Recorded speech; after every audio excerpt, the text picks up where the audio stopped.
Something happened while you were sleeping, and you know nothing about it yet. You did not hear it. You did not stir. You woke into an ordinary morning, and the walls of your room looked the same as they always look. But the ground beneath your life shifted in the dark hours, and you carried on without knowing. I let you sleep through it on purpose. Fear would have made you clutch at things I was trying to take out of your hands. I am speaking now with a heaviness in my voice, and it is not anger. It is grief. I have watched you come so close to what I set aside for you, then turn away at the last moment because no one told you it was real. That is why I will not let this hour pass in silence. Hear these words. Let them go down into you. There is a portion with your name on it, not a wish, not a feeling. A portion prepared, held, and waiting for a hand to reach out and take it. You have prayed for change in a voice so quiet you were not sure it left your chest. I heard all of it, every word you never finished, every request you buried because you were embarrassed to ask twice. I do not need volume to hear you. I have never needed it. My child, listen to me. There was a man named Jacob who lay down on hard ground with a stone under his head. He was running. He had nothing. He slept in the open like a man with no future. And in the night I opened heaven over that place, and a stairway stood between the dust where he lay and the throne where I sit. He saw it only because I let him see it.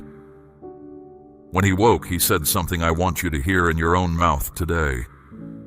He said, "Surely the Lord is in this place, and I did not know it." That is you.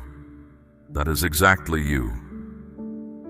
I have been in your house, in your long nights, in your kitchen at 3 a.m. when you could not sleep and you did not know it.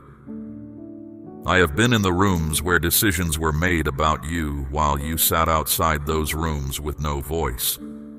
You thought you were alone in a hard season. You were never alone. You were guarded. Now let me tell you what I stopped. There was something forming against your life. It was not loud. It did not announce itself. It moved the way rot moves through wood, slowly, out of sight, until the whole beam gives way under weight. It was arranged to reach you in a season when you would have been too tired to resist it. It would have cost you far more than money. It would have cost you years. I put my hand out and it did not reach you. You will never see the full record of what I turned away. Some of it I will keep from you for the rest of your life, because knowing would only make you afraid of shadows that no longer exist. But I want you to understand something plainly. Certain doors that closed in your face were not rejections. They were me, standing in the doorway, refusing to let you walk into a room you would not have walked out of the same. You wept over some of those closed doors. I know you did. You asked me why the thing you wanted so badly slipped through your fingers when you had done everything right. I was not punishing you. I was steering you. There is a difference, and tonight you are finally able to hear it. Think of what happened in the palace of a king long ago.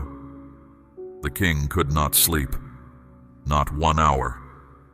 So he called for the records of his kingdom to be spoken aloud in the middle of the night, and out of all those long accounts, the one reading landed on the name of a man who had done a good thing years before and had never been repaid for it.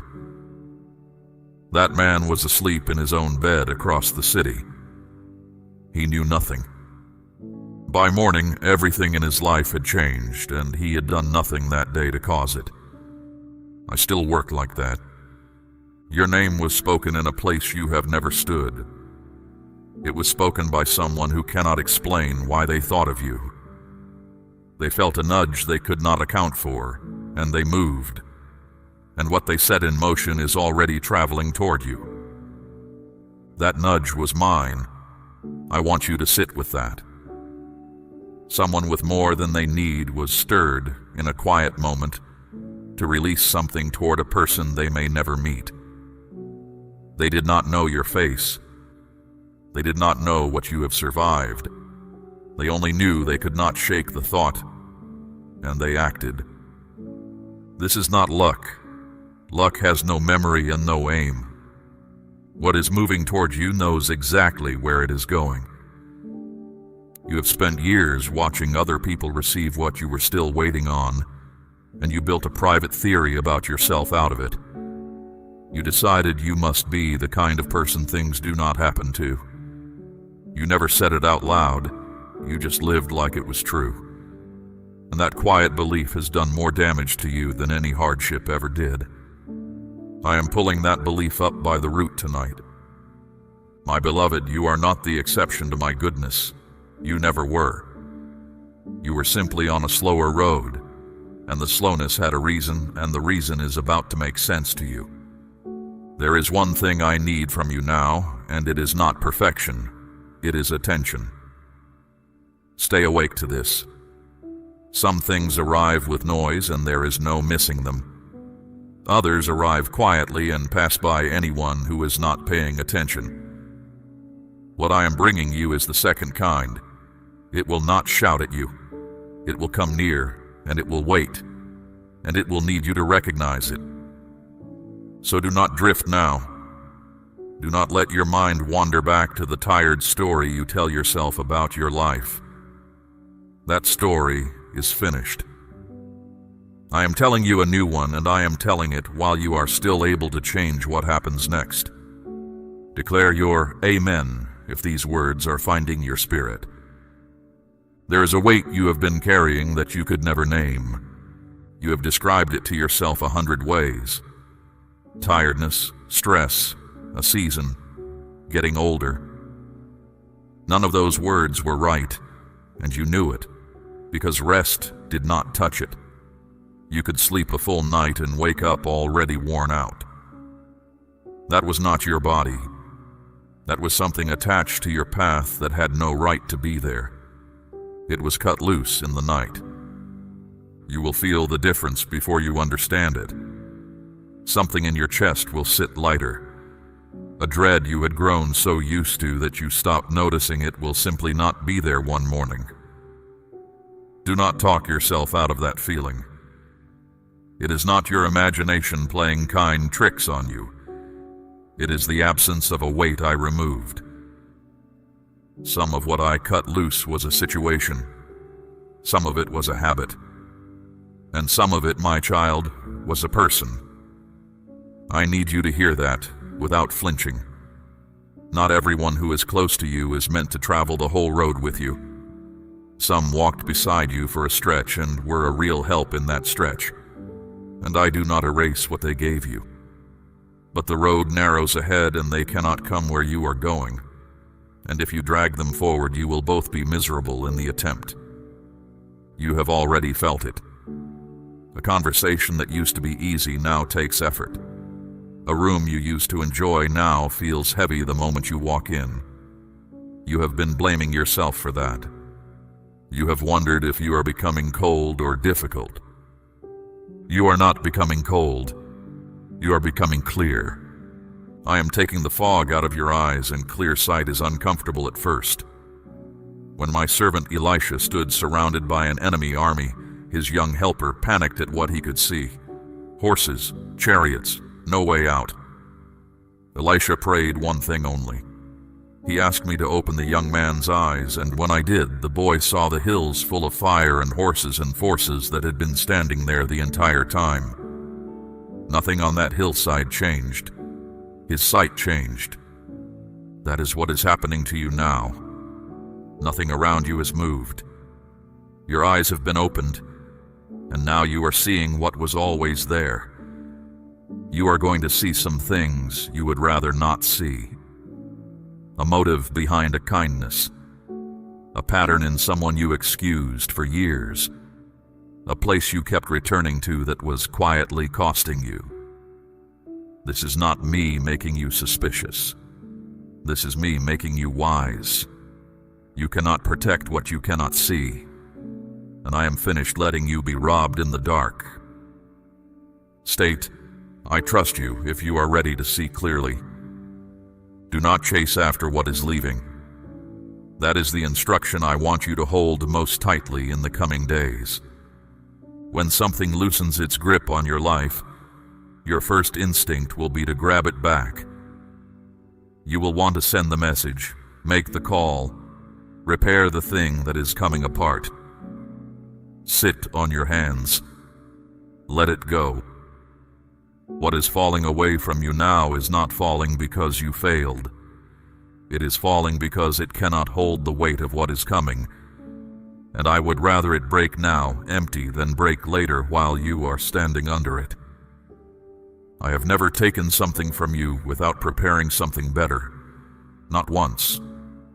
You may not have been able to trace it at the time, but I have never left a gap in your life open forever.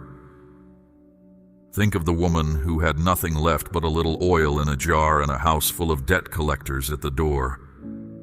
I did not send her money. I told her to gather empty vessels from every neighbor she had, as many as she could carry, and to shut the door behind her and pour. She poured into every empty thing in that house, and the oil did not stop until there was nothing left to fill. Notice what limited her. It was not my supply. It was the number of empty vessels she was willing to go and ask for. That is why I have been emptying things out of your life, my beloved. Not to leave you with less. To leave you with room. You have been so busy grieving what is gone that you have not looked around at the space it left. There is space in your days now. There is space in your thinking. There is space where an old ache used to sit and take up half your energy. I did not clear that ground so it could stay bare. Something is going to be planted there. You may also notice that your patience for certain things has run out completely. Talk that goes nowhere. Company that leaves you drained. Arguments you used to be pulled into without thinking. You will find yourself stepping back from them almost without deciding to. That is not you becoming distant. That is me teaching you what your peace is worth, and it is worth far more than you have been charging for it. Your peace is tied to your purpose. Guard one and you guard the other. There is a decision coming toward you. I will not tell you the day, but it will be a choice between the familiar and the right, and those two will not be the same thing this time. The familiar will feel safe and will smell like home. The right will feel unproven and slightly frightening. You will know which is which by the peace, not by the comfort. Comfort and peace are not the same. Comfort keeps you where you are. Peace goes with you where I am sending you. When that moment comes, do not go backward. Backward is a place you have already outgrown, and there is nothing waiting for you there but a smaller version of yourself. You are stronger than you have any evidence for. You have not been tested in the way that is coming, so you cannot yet know what you carry. But I know. I would not have moved on your behalf last night if you were not able to stand in what happens next. Let me tell you how I move provision toward a person who has nothing. There was a widow named Ruth. She had lost everything that was supposed to hold her life up, and she ended up in a foreign field with no claim to anything, picking up leftovers behind the harvesters so she could eat that day. That is all she expected. Scraps. What she did not know was that the owner of that field had noticed her and had quietly given an order to his workers. Let handfuls fall on purpose. Do not rebuke her. Let her gather and say nothing about why the gleaning is suddenly so good. She went home that evening carrying more than a poor woman should have been able to gather, and she had no idea it had been arranged. That is the shape of what is happening to you. Someone has been told to let handfuls fall in your direction, and they do not fully know why they are doing it. It came to them as a thought they could not put down, They are wealthy enough that it will not wound them. And I stirred them at the right hour, and they obeyed a prompting they will never be able to explain to anyone. You are gathering in that field now, my child, and you do not yet know how the harvest turned so generous. Do not shrink back from this. That is the danger. Not that you will be refused, but that you will not stretch out your hand when it comes, because a lifetime of scarcity has trained you to expect scraps and be grateful for them. Gratitude is beautiful. Small expectation is not the same thing as gratitude. There is one more thing I ask of you in this moment, and it is not a small thing, which is why I am asking it plainly. My child, I am asking you to place a portion of what you have, something of real weight, upon the altar of this work, as gold laid on the scales of this calling. Let it be a seed sown into deep water, an offering set on stone, not held back in fear. This is proof that your trust rests in my hand to provide, and that your heart no longer clings to lack. What you release in faith does not leave your life. It moves ahead of you into the harvest I am preparing. Now hear the rest of what I want to say, because there is something in you that must break before you can hold what is coming. You believe, somewhere underneath everything, that you are not quite enough. You have never announced it. You may not even agree with me right now. But it shows in how you apologize for taking up space. It shows in the way you brace yourself before good news, waiting for the part where it turns out to be a mistake. It shows in how quickly you assume the fault was yours. That belief did not come from me. I have never once looked at you and thought you were lacking. You measure yourself by what you have achieved and by what has gone wrong. I do not use that measure. I look at what you are made of and where I am taking you. Those two things have not changed through any of your worst seasons, and they were true on the days you could not get out of bed. Understand this clearly. What is coming to you is not a reward for being good enough. If it were, no one would ever receive anything from me. It is coming because I decided it, and because your hands were still open enough to take it. My beloved, you kept your hands open. That is the whole thing. After everything that was taken out of them, you did not close them into fists. You stayed kind when bitterness would have been reasonable. You gave from a shortage when you had every excuse to keep it all. You went on believing in a quiet way that did not draw any attention. I saw all of it. None of it was invisible to me. That is why what is arriving can be trusted to you. I do not put weight into hands that will use it to hurt somebody.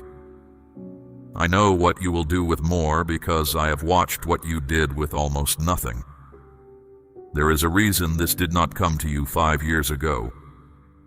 You have asked me that question with real pain in your voice, and I have not always answered, so let me answer it now.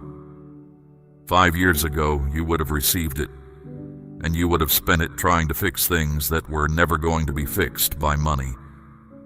You would have poured it into a hole that had no bottom.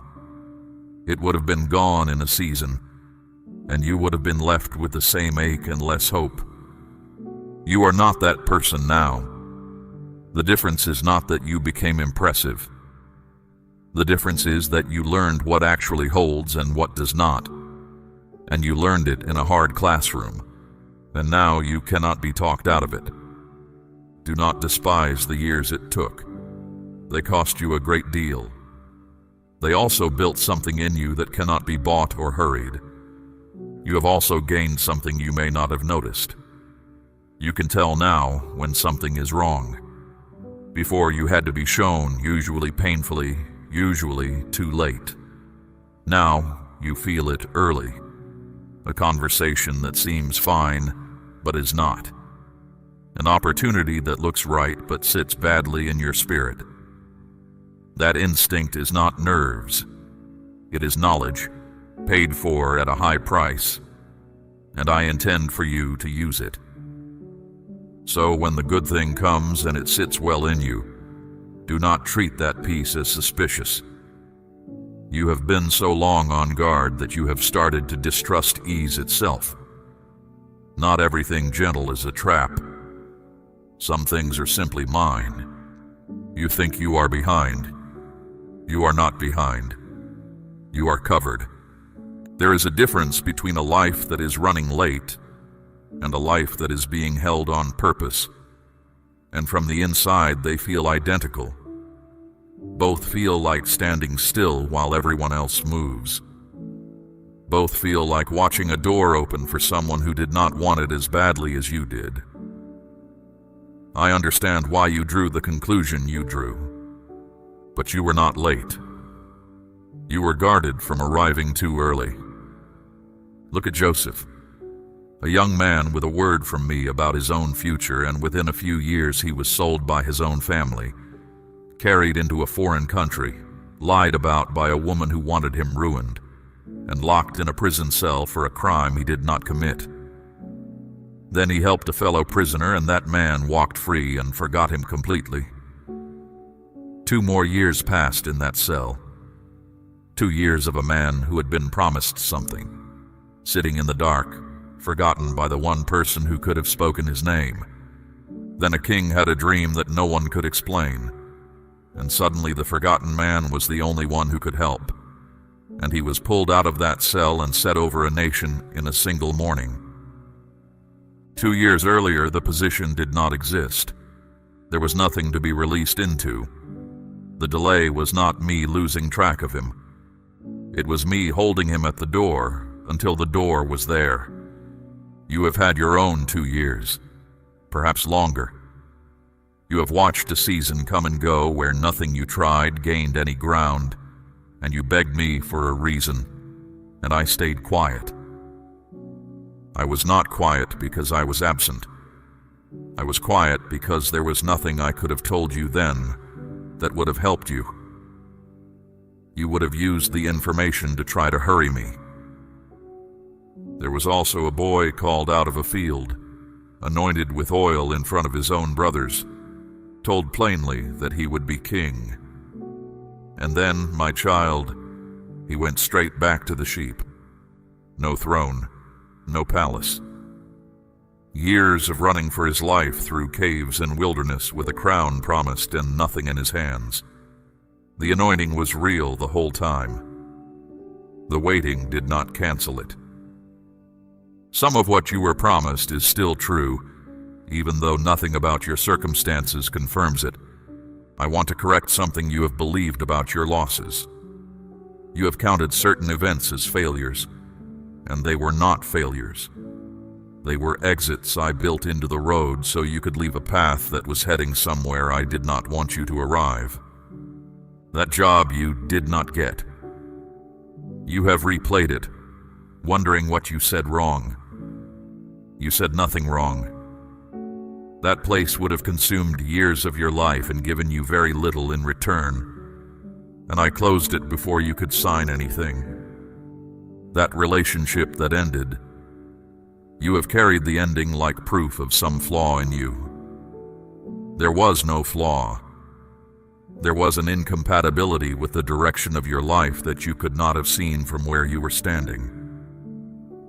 That plan that collapsed at the last moment. You called it bad luck. It was mercy. It looked like loss because I did not show you the other version of your life, the one where it went ahead. Not everything that hurt you was punishment. A great deal of it was protection wearing a face you did not recognize. Now the holding is ending. You are moving out of the season of preparation and into the season of release, and the two feel completely different. In preparation, effort produces very little visible result, and you wonder if any of it matters. In release, small movements produce more than they should. A single conversation opens something. A door that was shut for years swings on the first push. You will notice the change in the effort required, and you will wonder what happened. What happened is that the ground was made ready while you were not looking. I am also changing how you experience time itself. You have lived in a rush for years, always feeling like you needed to catch up, always slightly panicked that you were running out of road. That pressure is going to lift off you. You will find yourself able to wait for a thing without your stomach turning over. You will feel able to say no to something good because you know a better thing is coming. That is not passivity. That is authority. Only a person who trusts the supply can afford to refuse a poor offer. My child, we have walked a long road together, and you have not always known I was there. There were nights you spoke into the dark and heard nothing back, and you decided that meant no one was listening. I was closer in those nights than in the seasons when everything was going well. I do not withdraw when things get hard.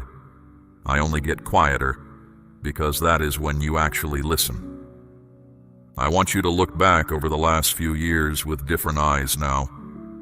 Take one hard thing you went through, one you still resent. Look at what it taught you, what it stripped out of you, who it removed from your life, and what it made impossible for you to go back to. Then ask yourself honestly whether you could carry what is coming without having learned that. You could not. I know, because I do not permit unnecessary suffering. I permit costly, effective suffering, and I do not enjoy any of it, and I do not waste a single hour of it. Nothing you have been through is going to be left lying there as a scrap of your life. It is all going to be worked into what comes next, including the parts you are still ashamed of.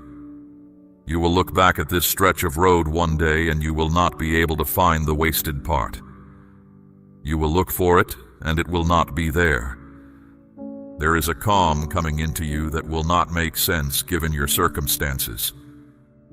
You will be in the middle of a situation that used to send your heart racing, and you will notice, almost with surprise, that you are steady. Nothing outside you will have changed. The bill will still be due. The problem will still be unsolved. But the panic that always came with it will simply not arrive. Do not question that steadiness or try to explain it away. It is not denial. It is what a person feels when some part of them finally believes they are held. There was a night when Peter sat in a prison cell with chains on both wrists, guards on either side of him, and an execution set for the morning. And he was asleep, not pacing, not bargaining. Asleep so deeply that when I sent help into that cell, he had to be struck on the side to wake up. The chains dropped off his hands. He walked past guard after guard and through a gate that opened by itself, and the whole time he thought he was dreaming. He did not understand that it was real until he was standing alone in the street with the night air on his face. That is exactly how your deliverance will feel.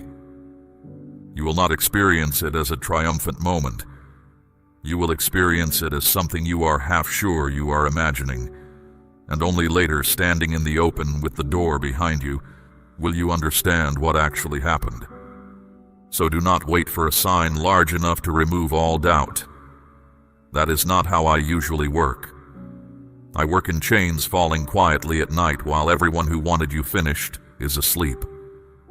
Say, I receive it if your heart is open to this.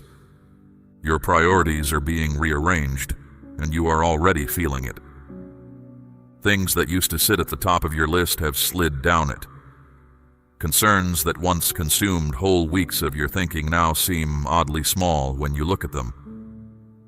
And other things that you have neglected for years have started to press on you, quietly and persistently, refusing to be ignored any longer.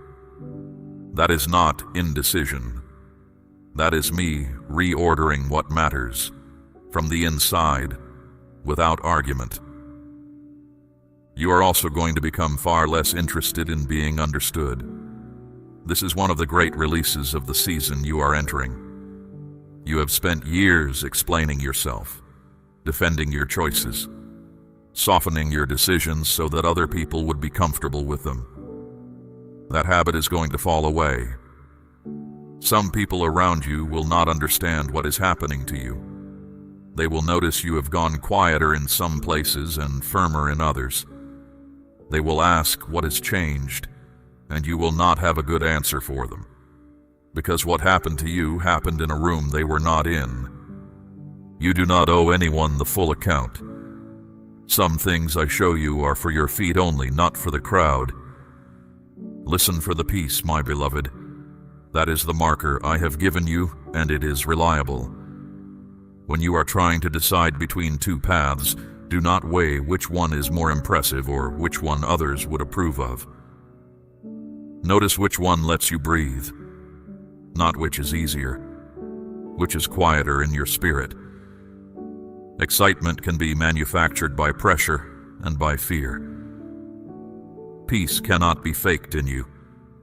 You have an inner knowing that has been getting stronger for months. You have not trusted it because you have been trained to look outside yourself for permission. That knowing is not your nerves, and it is not wishful thinking. It is my voice, learning to be recognized by you, speaking in the register you can actually hear. It will never rush you.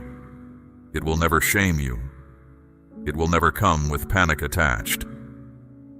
Anything that pressures you to decide immediately before you can think or pray is not from me. Urgency and haste are not the same thing. I will tell you when the time is now. I will not make you frantic about it. There is a door in front of you that only you can walk through. No one can go through it on your behalf, and no one can be sent in your place. It will not look like much from the outside. It rarely does. It may be a conversation you have been putting off, a small opportunity that seems beneath what you had hoped for, a request from someone that arrives at an inconvenient moment. You have been waiting for something obvious and grand, and you may walk straight past the actual door because it looks too ordinary to be the answer. Naaman nearly did. A powerful man, sick and desperate, who traveled a long way for healing and was told to go and wash in an ordinary river 7 times. He was insulted. He had expected drama. He had expected a hand waved over him and a great pronouncement. He almost went home still sick because the instruction was too plain to feel worthy of his situation. His servants talked him into it. He washed and he came up clean. Do not despise a small instruction, my child. The size of the instruction has nothing to do with the size of what it unlocks. You may also find that you need less from people than you used to. Approval that once mattered enormously will simply lose its grip. Someone's opinion of you that could have flattened you a year ago will land and roll off. You will notice it happening and it will feel strange, almost like a loss. Because you have organized so much of your life around what others think. It is not a loss. It is the return of something that was always supposed to be yours. And here is what that freedom is for. A person who does not need approval can be sent anywhere. A person who does need it can only ever be sent where the approval already is. I am about to send you into places that will not applaud you. And I am cutting the cord now before you get there. Now hear me on something serious, because I will not soften it. Not every door stays open. Some things I place in front of a person are set there for a season, and if that season passes without a response, the thing does not vanish, but it moves. It goes to hands that will close around it. I am not saying this to frighten you. I am saying it because I have watched people stand in front of an answered prayer, examine it, decide to think about it, and never come back. You have done that before. You know you have. And you have carried the ache of it quietly ever since. I am not going to let you do it again without a warning. What is being placed before you requires something from you, and it is not talent, and it is not money. It is response. A yes with your feet in it. Awareness that turns into movement. Once you know something, you cannot go back to not knowing it. That is why I have been careful about what I show you. Everything I reveal raises what is expected of you, and I do not raise the expectation until I have first raised the ability. You are ready. That is the whole reason this hour arrived. So when the moment comes, and it will come sooner than you expect, do not stand there weighing it until it walks away. I want to tell you what is going to happen after you receive. You are going to become a source. That is the part almost nobody expects. You have spent so long being the one who needs help that you cannot picture yourself as the one who provides it, but that is exactly what I am building.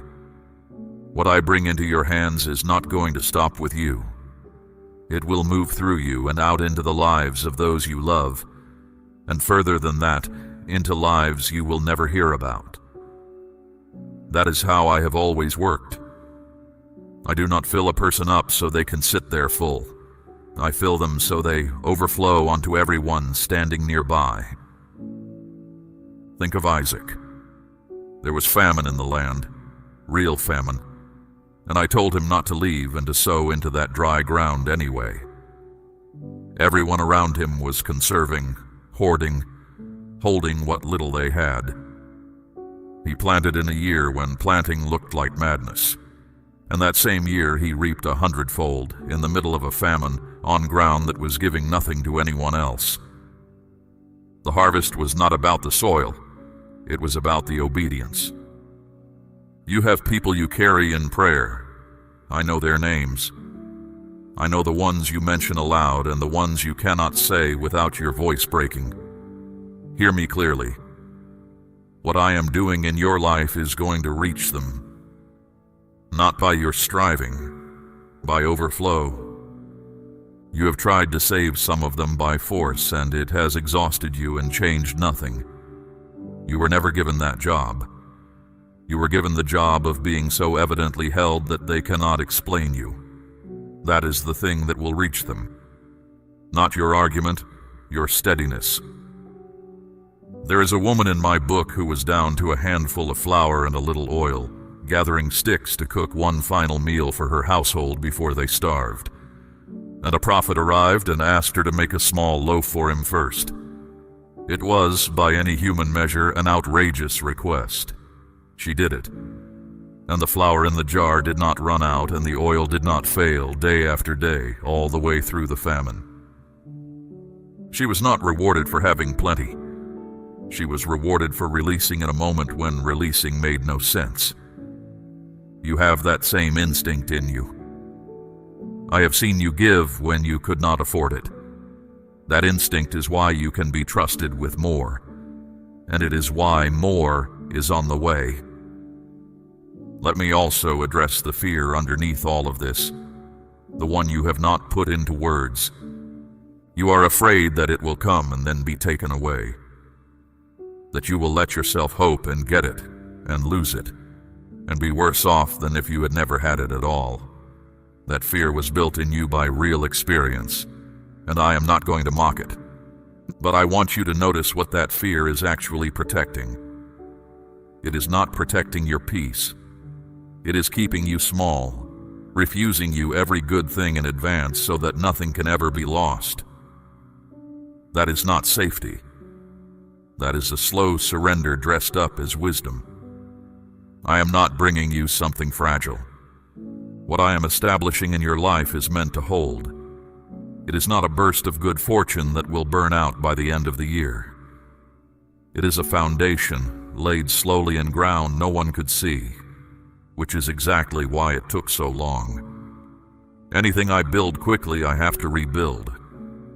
What I am putting under your feet, I only build once. You will notice its strength in the storms it survives. Difficulty will still come. I have never promised you a life without weather. But you will go through something that would have ruined you 3 years ago. And you will come out of it standing. And that is when you will know what has been built underneath you. You are also going to be more honest with yourself than you have ever been.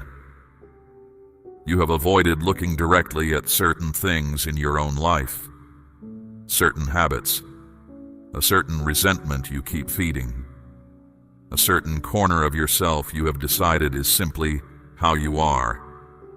All of that is coming up into the light now, and it will not feel comfortable.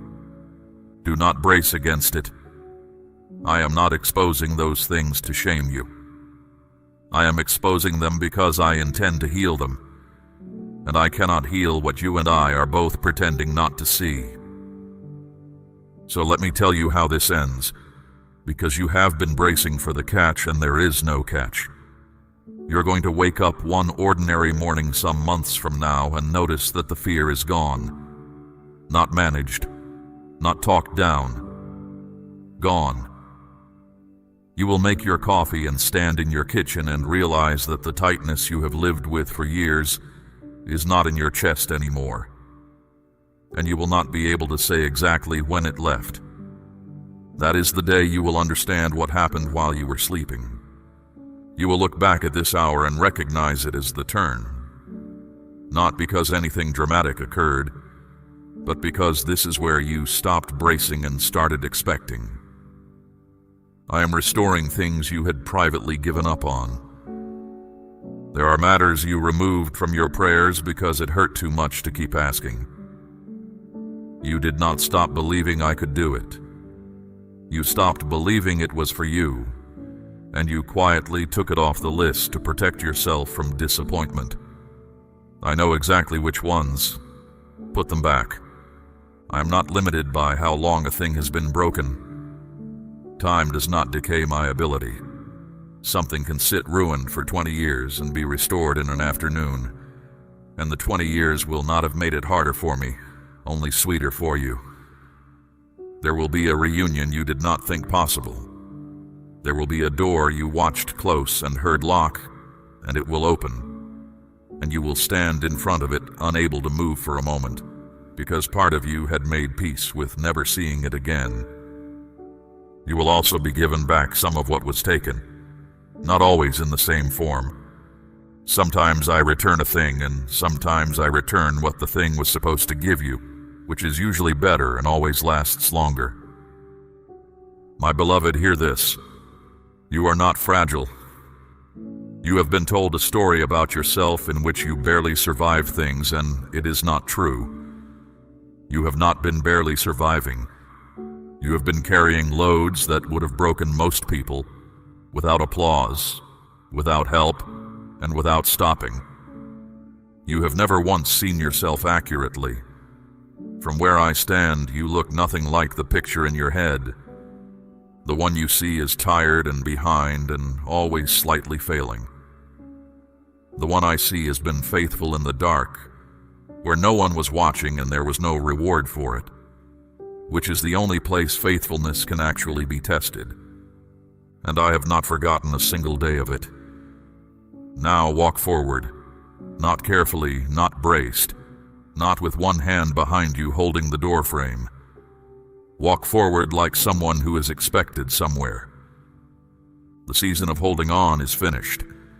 You have held on magnificently and you do not have to do it anymore. What comes next is not held. It is received. Keep your hands open. That is your only instruction. Everything I have said to you tonight comes down to that one thing. Do not close your hands. Not around what is leaving. Not around fear. Not around the old story.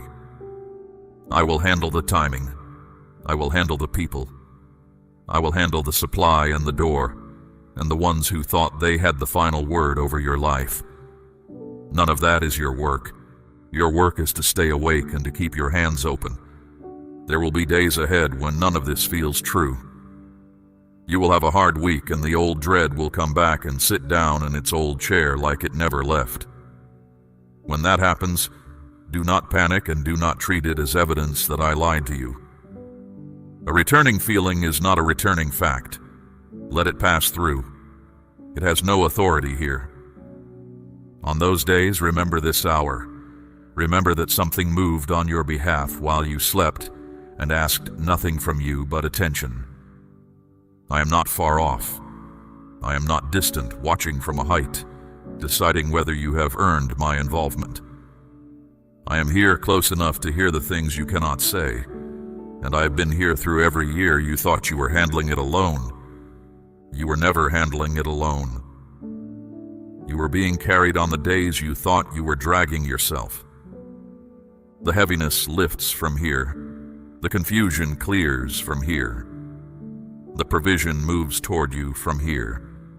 And the version of you that has been buried under years of getting through, the one who laughs easily and rests properly and is not always calculating, that person is coming back. Not a new person, the one who was always in there. I love you. Not in a general way, not as one of many. Specifically, by name, with full knowledge of everything you have done and everything you are afraid I will find out.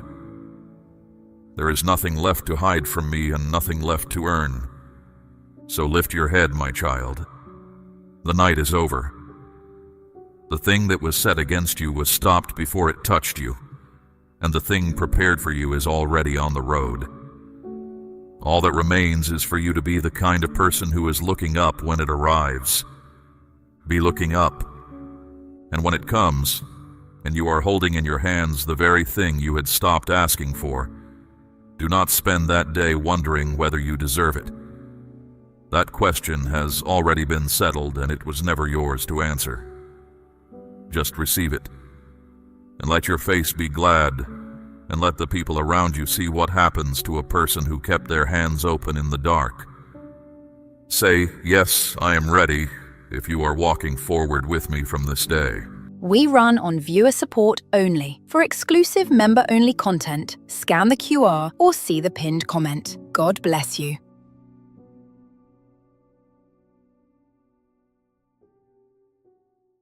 Do not turn away from this hour. What is reaching you now did not arrive by chance, and it is not one more noise in a loud day. I am your God, and I am the one speaking. Hear me before anything else happens. Something is moving toward you. It is close. It is not a vague shadow you can push to the back of your mind, and it is not sitting far off in some distant year. It is near enough that I am speaking now instead of later. I would not lift my voice like this over something small. I am not telling you this to frighten you. Fear has never been the way I lead. But a person who has been warned walks through a door differently than a person who walks in blind. You are being warned. Take that as kindness, because kindness is exactly what it is. You felt something today, a tightness you could not name, a moment where the room seemed to hold still and you told yourself it was nothing. It was not nothing. That awareness was mine, set in you on purpose, and you were right to notice it. You have learned to talk yourself out of that feeling. You call it nerves. You call it too much thinking. You were taught to push past the quiet in you and keep moving because stopping feels like weakness to you. Today I'm asking you to stop, not for long. Just long enough to hear me. Long ago I woke a man in the night while a young child slept close by. I told him to rise and go, and I did not explain the whole picture to him. He did not argue with me. He did not wait for morning to weigh it out. He got up in the dark, and because he got up, the one he was guarding lived. That is how I often move. I speak before the harm, not after it. I give the instruction while there is still time to follow it. And the warning almost always sounds smaller than the thing it is protecting you from. That is why so many set it aside and keep walking. I am not putting a riddle in front of you. I am telling you plainly that in the space just ahead of you, there is a moment that will ask something of you. It may come as a decision. It may come as a conversation. It may come as one sentence you are tempted to speak. How you meet it will matter more than you know. You have already been through hard seasons. You know what it is to be handled roughly by life. So hear me clearly. This is not that. I am not bringing punishment to your door. I am bringing you understanding ahead of time so that you are not standing in the middle of something before you know what it is. You are not being set up to fail. I do not lay traps for the ones I love. What is ahead is not a test I built to catch you out.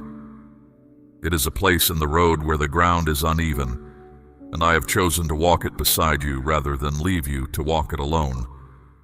I know how tired you are. That is part of why I am speaking now. Weariness dulls the ear. When someone has been carrying weight for a long stretch of road, they stop listening closely and start moving out of habit. Habit is exactly what will fail you in the hour ahead. So let me sharpen you, not with alarm, with attention. Slow your breathing, let your shoulders come down. Let the noise in your head settle until you can hear the one voice underneath all of it. That voice has been with you longer than any other, and it has never once lied to you. There is something else you need to understand. This warning is not only about avoiding harm. There is something good already growing in your life right now. It is young. It is not sturdy yet. And what is coming has the ability to press against it. You may not even be able to name that good thing yet. A door that has begun to move on its hinges. Something bruised that has begun to knit back together. A hope you have not spoken out loud because saying it felt dangerous. I see it. I planted it. And I am not willing to lose it to one careless minute. So my instruction to you is not complicated, my beloved. Stay awake. Stay slow. Stay close to me. Those three things will carry you through what is coming with everything I have given you still whole in your hands. I have never left you to work your life out on your own strength, and I am not starting today. I am already ahead of you on this road. I have seen the turn you have not reached yet. Nothing about what is coming surprises me, and nothing about it is larger than my hand. Understand what kind of God is speaking to you. I am not one who stands at a great distance and remarks on your troubles. I come near. I involve myself. I interrupt. When my people were walking toward a cliff they could not see, I have stopped them in the road, and I have never once apologized for the interruption. Some who hear my voice want a full map. They want every detail spelled out before they will slow down. I rarely work that way, and there is a reason. If I gave you the whole picture, you would lean on the picture. I want you leaning on me. So I give you enough light for the next step, and I ask you to trust the hand holding the lamp. Right now, in the quiet of this moment, let something in you agree with me. Not with your mind first, with your spirit. Let the part of you that has always known my voice say yes before your reasoning catches up. That agreement is the doorway through which everything else I have to say will come. Say amen out loud if you believe my voice is reaching you right now. Now let me tell you what to look for, because you are expecting the wrong shape. You are bracing for something loud. You are picturing a disaster with a clear announcement in front of it. That is not usually how trouble arrives. Real danger rarely knocks. It walks in wearing ordinary clothes, at an ordinary hour, in the middle of an ordinary conversation. What is coming toward you will look normal. It may even look good. It may look like relief, or like an answer, or like a door finally opening after a long stretch of closed ones. That is what makes it difficult. You have been waiting so long for something to open that you may not stop to ask who is holding the handle. Hear a story from my own record because I want you to see this clearly. When my people crossed into the land I promised them, a group came to meet them. Their sandals were worn through. Their bread was dry and crumbling. Their clothing hung in patches. They said they had traveled from a country far away, and everything about them supported the claim. My people looked at the worn sandals. They looked at the old bread. It all made sense to their eyes. So they made an agreement with these travelers and bound themselves to it. And my word records the reason it went wrong in one short line. They did not ask me. That is the whole of it. They did not ask me. Not because they were rebellious, not because they hated me, because the evidence looked so obvious that asking felt unnecessary. The sandals were worn. What more was there to know?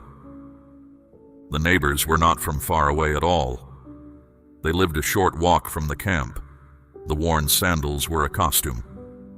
And my people carried that agreement for generations because of a minute they did not think to bring to me.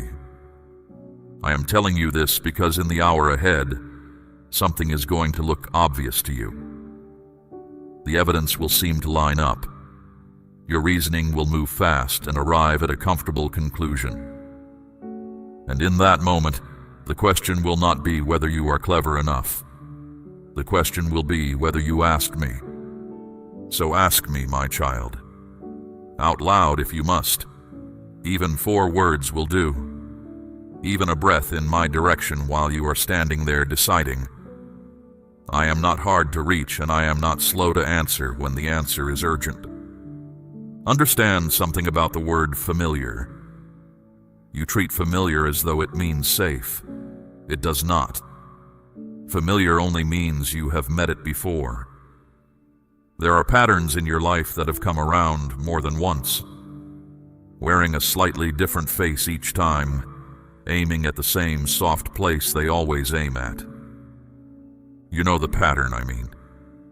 You may not be able to describe it, but your body knows it.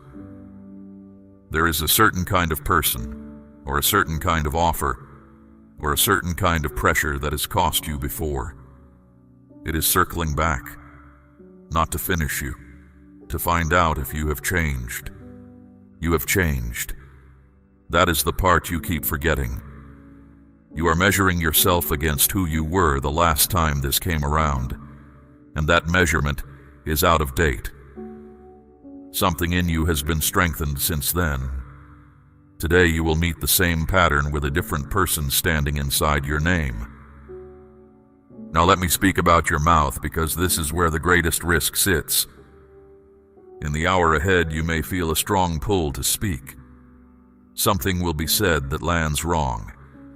Something will be implied about you that is not true. Something will demand a defense, and the words will already be forming before you have decided to use them. That pull is not from me. I saw a young king lose a nation over a single answer. His people came to him asking for a lighter load. He had older, steadier voices telling him to speak gently. He listened instead to the ones who told him to sound strong. He answered harshly, and by evening the kingdom had split in 2. It never came back together. One answer, spoken fast, spoken to look strong, and the cost outlived him. I am not asking you to be silent forever. I am asking you to be slow. There is a space between what happens to you and what comes out of your mouth, and that space is where your protection lives. Most people give it away. I am asking you to hold on to it in the hour ahead. You do not owe an explanation to everyone who demands one. You do not have to defend a life I am already defending. Let me say that again, because you have never fully believed it. You do not have to defend a life that I am already defending. Silence is not surrender. When you hold your peace under pressure, you are not losing the exchange. You are refusing to hand over the one thing they came for, which is your reaction. Take that away and there is nothing left for the moment to work with. I know what it costs you. You want to be understood. You want the record set straight. You want someone to acknowledge that you were right. And you have wanted that for a long time in more than one situation. Set it down for now. I keep better records than they do, and I will settle every account in its proper hour. There is a strength in restraint that the world has never learned to see. It looks like nothing is happening. It looks like you let it go. But the one who can stand in the middle of provocation and not move is carrying something that cannot be taken by force. That is who I am asking you to be for the next stretch of road. Not defended, not loud, steady. Watch, ask me, and wait before you answer. Speak your amen if you are trusting me in this hour. There is one more way you can tell the difference between my voice and everything else pressing on you. Learn this, and you will never be badly deceived again. I do not rush you. Read that again and let it settle. I have called you many things and asked many things of you, but I have never stood over you demanding an answer this second. When something is pushing you to decide right now, before you have thought, before you have prayed, before you have slept on it, that pressure did not come from my throne. Urgency and clarity are not the same thing. Urgency makes your chest tight and your thinking narrow. Clarity does the opposite. When I make something plain to you, the room gets wider, not smaller. You can breathe. You may still be uncertain about the outcome, but you are not frantic about the next step. So use that as your measure. If the pressure is squeezing you, step back from it. Whatever is real will still be there when you have prayed. Anything that cannot survive one honest pause was never meant for your hands. My child, I am asking you to place a portion of what you have, something of real weight, upon the altar of this work, as gold laid on the scales of this calling. Let it be a seed sown into deep water, an offering set on stone, not held back in fear. This is proof that your trust rests in my hand to provide, and that your heart no longer clings to lack. What you release in faith does not leave your life. It moves ahead of you into the harvest I am preparing. Now let me show you how I actually speak, because you have been listening for the wrong volume. There was a prophet of mine who ran until he could not run anymore, and then he asked to die. He was worn down to the bone. I brought him to a mountain and told him to stand there because I was going to pass by. A wind came first, strong enough to break rock. I was not in the wind. Then the ground shook underneath him. I was not in the earthquake. Then fire came through. I was not in the fire. And after all of it, when everything loud had exhausted itself, there was a low whisper. That was me. He had to cover his face to hear it. Think about that. The most dramatic display he had ever witnessed was the part where I was not speaking. The whisper was where I was. That is what is happening in you. You have been waiting for me to arrive with force, and while you were waiting for the earthquake, I have been speaking underneath your ribs in a voice so quiet you keep dismissing it. The signal you have been ignoring is the one you have been asking for. I want you to notice something about how I built you. There is a knowing in you that runs ahead of your reasoning. Your mind puts things together with evidence and argument. Your spirit does not need the argument. It arrives first, and it arrives without proof, and it is right far more often than you allow it to be. When those two disagree, you almost always side with your mind. You do it because your mind can explain itself and your spirit cannot. But an explanation is not the same as truth. Your mind can build a reasonable case for a thing that will cost you dearly. Your spirit will simply say no and offer you nothing to hold up in court. Side with your spirit. It is the older witness, and it is closer to me. Let me tell you about a man who was traveling a road he should not have been on. His animal stopped in the path and would not move. He struck it. It moved again, and then it pressed him against a wall. He struck it again. The third time, it simply lay down beneath him, and he was furious. He could not see what the animal saw. There was a messenger of mine standing in that road with a drawn blade. The stubbornness he was beating was the only thing keeping him alive. His anger was aimed at his own rescue. You have done this. There have been times when something in you refused to go forward, and you forced it. You called yourself afraid. You called yourself unspiritual. You pushed through the resistance, because pushing through is what you have been praised for your whole life. Hear me. Some of that resistance was me. Not all of it. Fear is real and fear lies. But there is a difference between the fear that shrinks your world and the quiet refusal that plants its feet. And by now you have felt both often enough to tell them apart. In the hour ahead, if something in you plants its feet, do not beat it into motion. Stop. Ask me what is standing in the road. I will tell you. I am not in the habit of hiding my reasons from someone who genuinely wants to know them. And if I do not answer immediately, that silence is an answer too. It means wait. Waiting is not nothing. Waiting is an action, and it is often the strongest one available to you. You have spent years believing that being still meant being passive. It never did. Standing still while everything around you is moving takes more strength than moving does. Anyone can be swept along. Only someone anchored can hold position. You are anchored.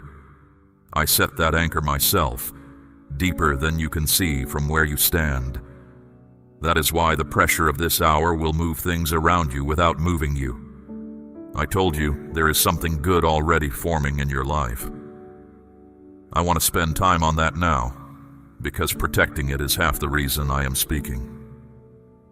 You have been so focused on what is wrong that you have not accounted for what is right. Something has begun. It is quiet. It has not produced results you can point to yet. And because you cannot point to it, you have not been guarding it. Here is how new things work in my hands. They start small and they start hidden. A grain goes into the ground and disappears. For a stretch of time there is nothing to see, and anyone judging by appearance would say nothing is happening. That is exactly when the most is happening. Do not despise the small beginning. You have a habit of doing that. If a thing does not arrive fully grown, you assume it is not from me. But nothing I have ever built arrived fully grown. Everything I make comes up from underneath.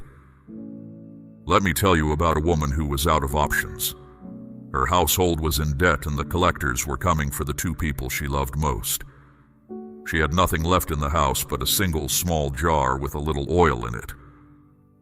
I told her through my prophet to borrow every empty vessel she could find. Not a few. Every one. Then she was told to go inside her own house, shut the door behind her, and pour. Notice the door. She was told to shut it. What happened next was not for the street to see. She poured from that small jar, and it kept pouring, vessel after vessel, until there were no more empty containers left to fill. The oil stopped only when the room ran out of room. Then the debt was paid and the two she loved were kept. I want you to see two things in that. The first is that the amount in her hand was never the limit. The limit was how many empty vessels she was willing to gather. The second is that it happened behind a closed door. There are things in your life right now that need a closed door, not because they are shameful, because they are young. A young thing does not need an audience. It needs quiet, and it needs time. So stop announcing it. Stop laying it out for people who have never once been glad for you. You have a habit of taking the newest, most tender thing in your life and handing it to whoever asks, and then you wonder why the joy leaks out of it. Guard the door. Pour in private. Let the results speak later, when the thing is strong enough to be seen. There is one more thing that will come for what is forming in you, and it will not come as an attack. It will come as an invitation. I had a man rebuilding a broken wall. The city he loved had been in ruins for years, and he had finally gotten the work moving. His opponents saw they could not stop him by force, so they changed tactics. They sent him a friendly message. Come down and meet us on the plain. Let us talk. Just a conversation. 4 times they asked. 4 times he sent back the same answer. I am doing a great work and I cannot come down. He was not being rude. He was being accurate. He understood something you need to understand today. There was nothing wrong with the plane.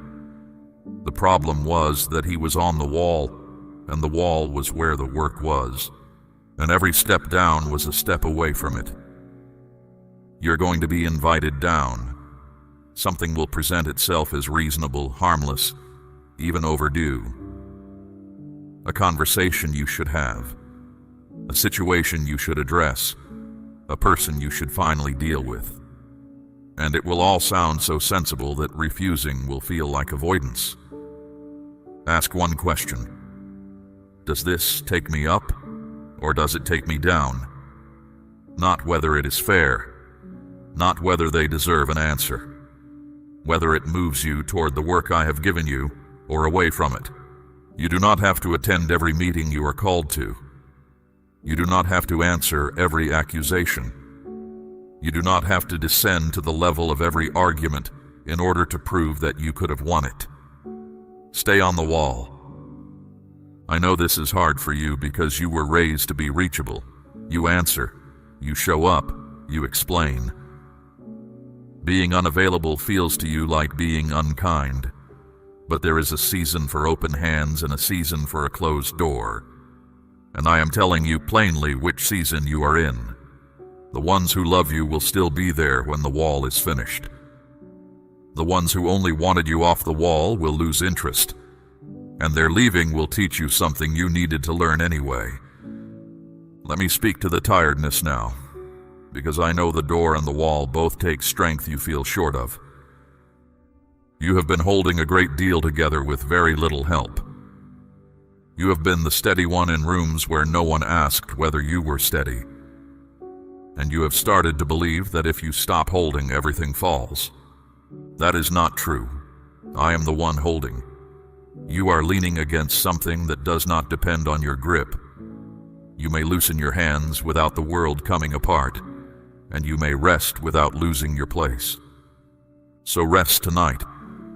Not because the danger is gone, but because rest is part of how I prepare you.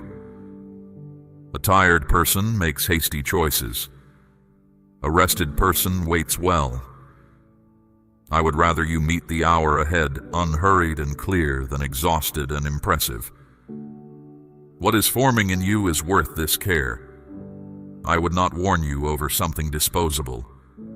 The strength of a warning tells you the value of what is being protected, and I am speaking to you with everything I have. Now I am going to tell you something about the prayers you thought went nowhere. Listen closely, because this will change how you understand the last several years of your life. There was a man who prayed for understanding and then waited. 3 weeks went by. He ate almost nothing.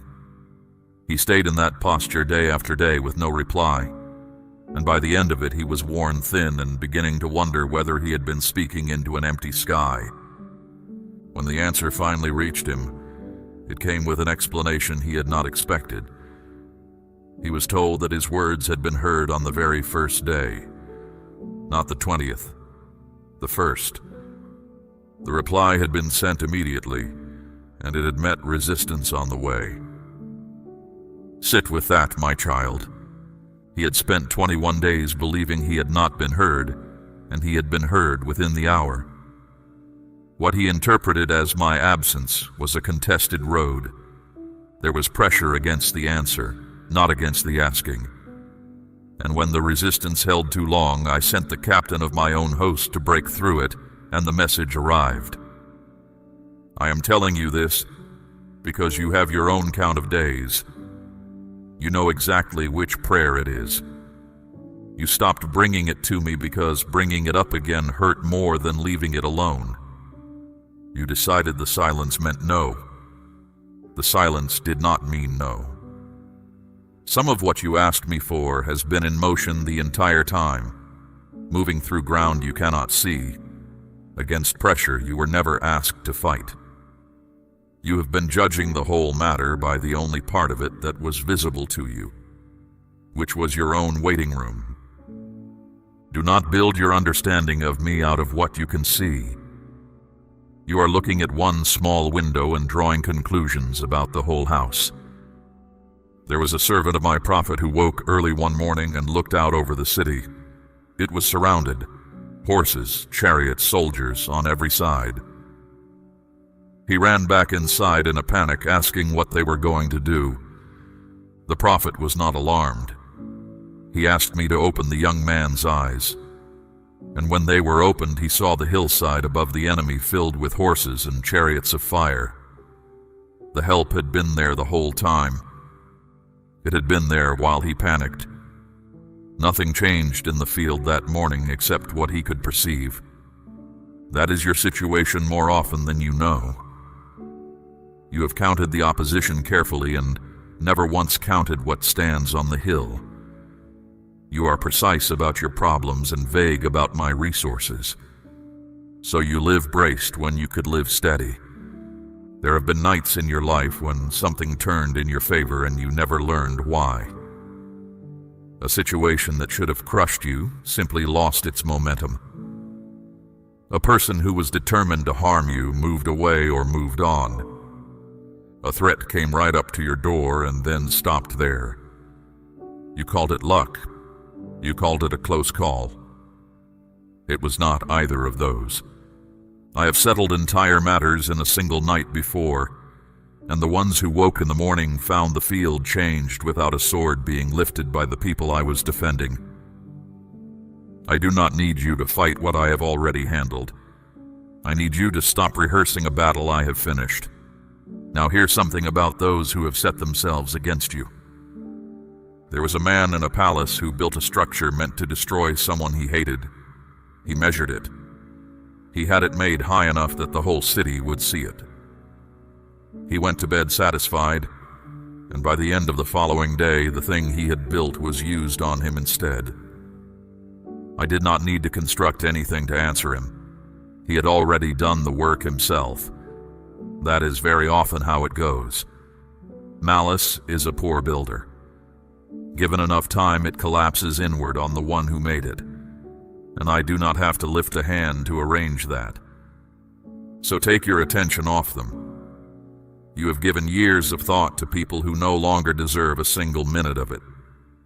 You have argued with them in your head, won speeches you will never deliver, and rehearsed old wounds until you knew them by heart. All of that is time taken out of your one life and handed to someone who does not even know they have it. I will handle them. I am better at it than you are, and I am not emotional about it. And there is something else, harder to hear but truer than anything you have believed about your past. What was aimed at your harm has not stayed harmful. I have taken more than one act of cruelty and made it the exact door through which the person walked into their purpose. Think of the young man sold by his own household and carried to a foreign country in chains. Years later, he stood in front of the same people with power to end them, and he told them plainly that what they intended for harm, I intended for good. He did not pretend it was not cruel. He named it as cruelty and then told them what I had done with it. I am not asking you to call your wounds a blessing. They were not. I am telling you that I am able to take what was done to you and set it to work for a purpose those people never imagined and would not have chosen. That is not the same as excusing them. It is bigger than that. So stand where you are and stop carrying the weight of your own defense. The road ahead of you has been walked already by me. The resistance you cannot see is being handled by hands stronger than yours. And the hour that is coming has no power to take from you what I have decided to keep. Let your amen be heard if your faith is still standing. Now let me tell you what happens on the other side of this hour, because there is another side and you will reach it. The pressure will ease. The thing that was approaching will pass through or pass by, and the air around you will change. You will notice it in your body before you notice it in your thinking. Something in your chest will loosen, and you will realize you have been braced for days. That is when I need you to be careful, and this is the part most people miss entirely. They hold steady through the difficulty and then let go completely the moment it lifts. They guard the gate all night and leave it open at dawn. Two things will come for you after this passes. I want you to know both of them by name before they arrive. The first is second thought. You will begin to wonder whether you handled it correctly. You will replay the moment and find angles you did not consider. You will ask whether you were too cautious, whether you missed an opportunity, whether the whole warning was your own imagination working over time.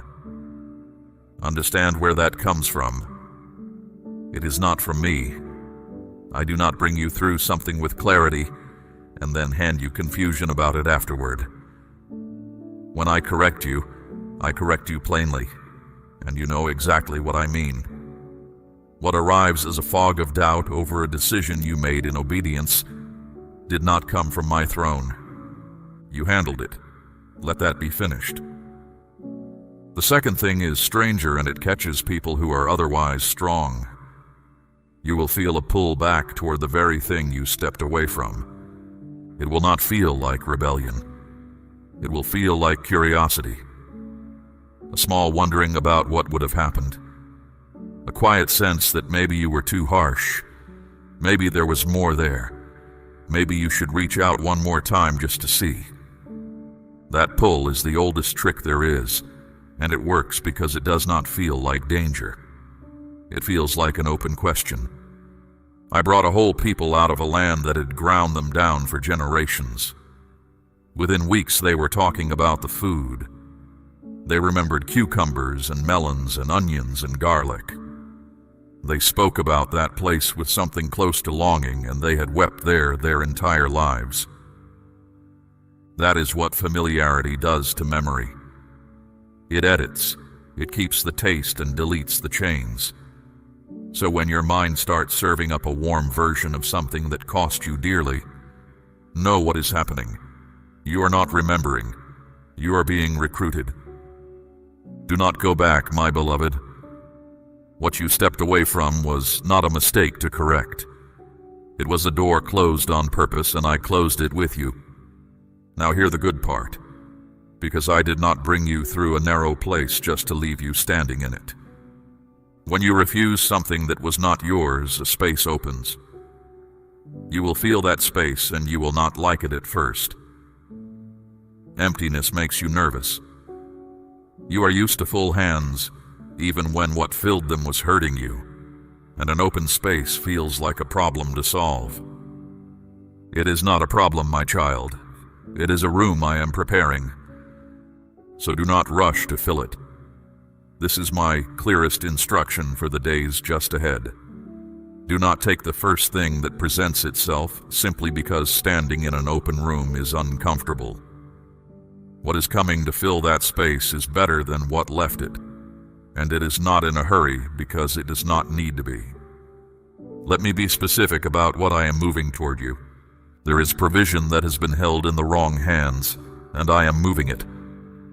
Not because those hands are being punished, though some are, but because it was never theirs to hold. What was stored up in places that do not honor me has a way of coming loose, and I know precisely where it is going. There are deaths that have followed you for years, and I am not impressed by their age. A thing does not become permanent simply because it has lasted a long time. What has been draining you month after month is going to stop draining you, and you will notice the quiet where the pressure used to be. There is a weariness in your body that no amount of sleep has touched. I am dealing with that. Strength is going to return in a way you cannot account for by anything you did differently. You will simply notice one morning that you got up without dread, and you will not know when that changed. There are those you love who are woven into this, and I have not forgotten one of them. The ones you carry to me by name, the ones you pray for without ever saying the words out loud, the ones whose troubles wake you in the night. I see the whole household. What I am doing in you does not stop at the edges of you. And there is a door that has been closed so long you stopped checking it. I am opening it, not part way, not as a test. Opening it in a season where you have the wisdom to walk through it well, which you did not have the last time you knocked. Now let me speak about rest, because you will be tired when this passes, and you will try to push through the tiredness. One of my prophets collapsed under a tree in the wilderness and asked to die. I did not lecture him. I did not question his faith. I sent food and I let him sleep. Then I woke him, gave him more, and let him sleep again. Only after that did I speak to him about the road ahead, and it was a long road and he walked it. That is how I restore someone, not with a speech, with bread and sleep and time. So when this pressure lifts, eat something and rest and let me handle the rest of it. You are not lazy for needing that. You are a living thing and living things recover. I am not finished with you. This hour is not the summit of your life. It is a narrow section of a much longer road, and what you learn passing through it will serve you for years. There is a reason this is happening now, and it is larger than the hour itself. I want you to understand it before I finish. You are being sharpened for something.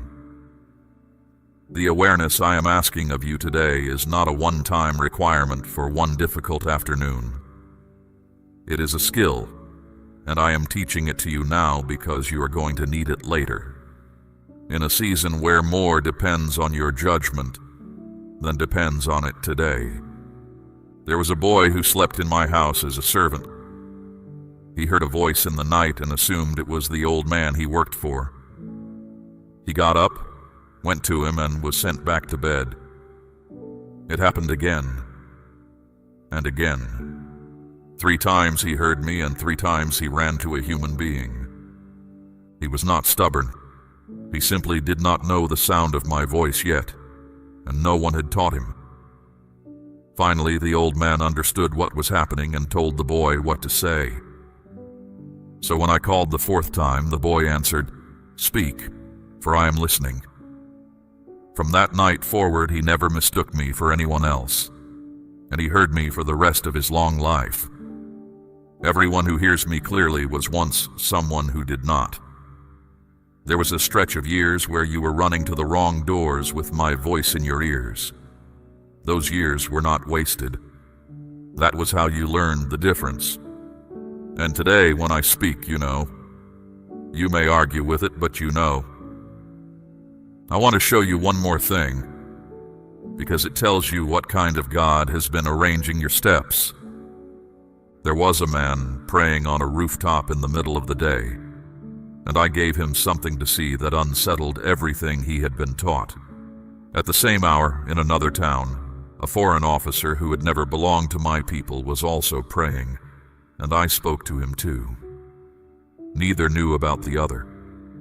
Then I moved them toward each other. Messengers on the road, an invitation, a house full of people waiting.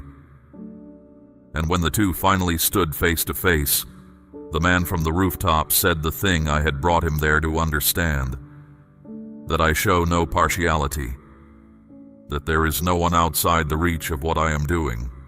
Two people, two separate roads, one intention holding both ends. That is how I work, and that is how you came to be hearing my voice on this particular day. You have wondered whether you count, whether the general goodness you believe about me applies to your specific life, in your specific circumstances, with your specific history. It does. There is no category of person I attend to more carefully than you. There is no line you fell behind. And here is what I am doing with the discernment I am building in you. I am not making you cautious. I am making you useful.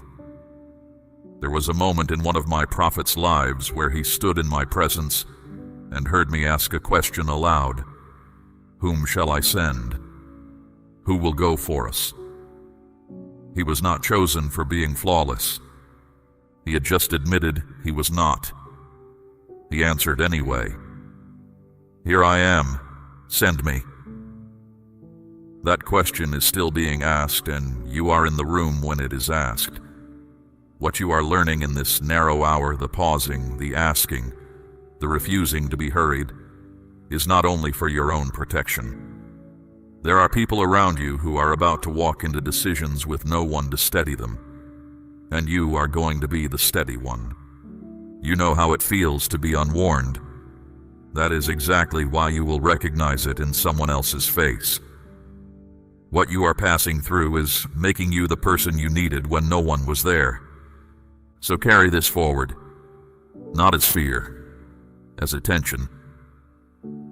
When something feels rushed, slow it down. When something feels unclear, wait for it to clear. When something feels wrong, step back from it and ask me. Those 3 habits will save you from more trouble in your remaining years than any strategy you could devise. Now receive what I am placing on you. I set a covering over your comings and goings. Let the plans made against you fall apart in their own hands. Let the pressure that has followed you lose its grip and lose interest. Let doors open in front of you before you have to knock twice. Let provision find you from directions you never expected. Let your mind be quiet at night. Let your body carry its work without breaking. Let your judgment be clear at the exact moment you need it, and not 1 minute later. Let the peace I give you be the kind that does not depend on your circumstances behaving. Let the ones you love be kept. Let your house be a place where I am welcome, and where tired people can breathe. Let what you build outlast you. Let the good you have done quietly return to you in ways you cannot trace.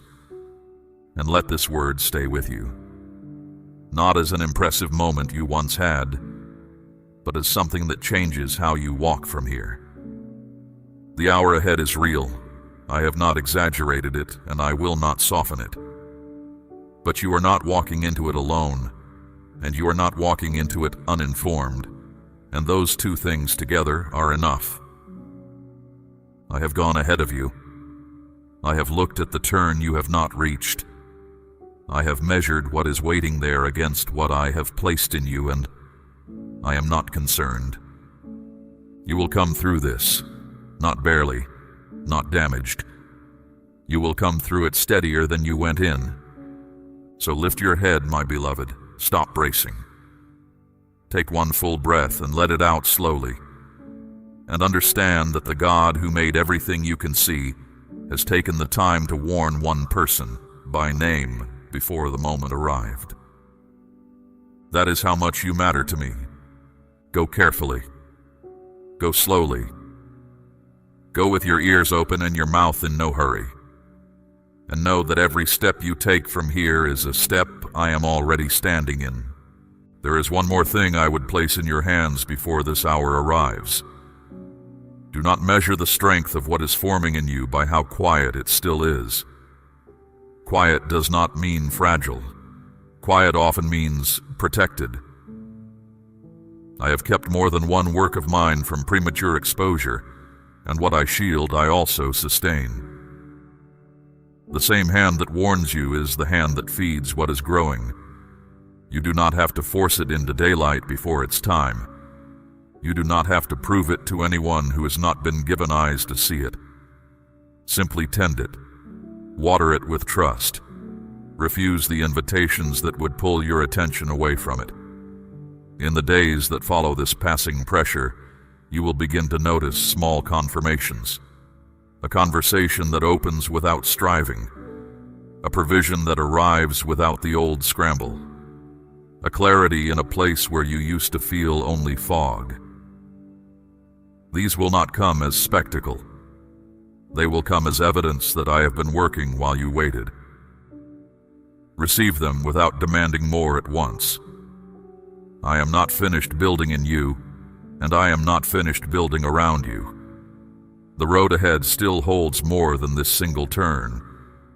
Walk it with the same attention I have asked of you today, and you will find that what once felt like survival begins to feel like stewardship. I am with you in both. Say your amen now and let it be the first word of the road ahead. We run on viewer support only. For exclusive member-only content, scan the QR or see the pinned comment. God bless you.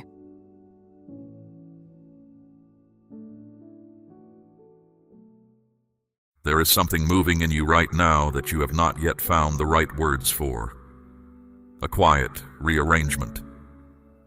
A change in what you carry, in what your spirit is reaching toward, in what you no longer feel willing to accept. You have been trying to name it, wondering whether what you feel is growth or restlessness or something you cannot yet place. I tell you now, it is not confusion. It is me. I am at work in you, and what I am building is not small and it is not temporary. I have decided that where I am taking you next requires a different version of you, not a slightly improved version. Not the same person with better habits or a more disciplined routine.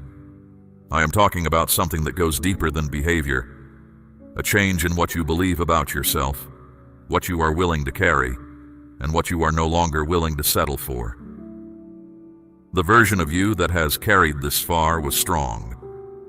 It was strong enough to bring you here, but it was built for a different road.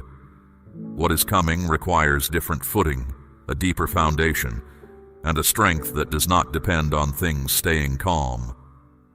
You may have noticed that certain things are beginning to lose their hold on you. Words that used to leave a mark are landing differently now. Situations that once knocked you sideways are finding you steadier than they expected.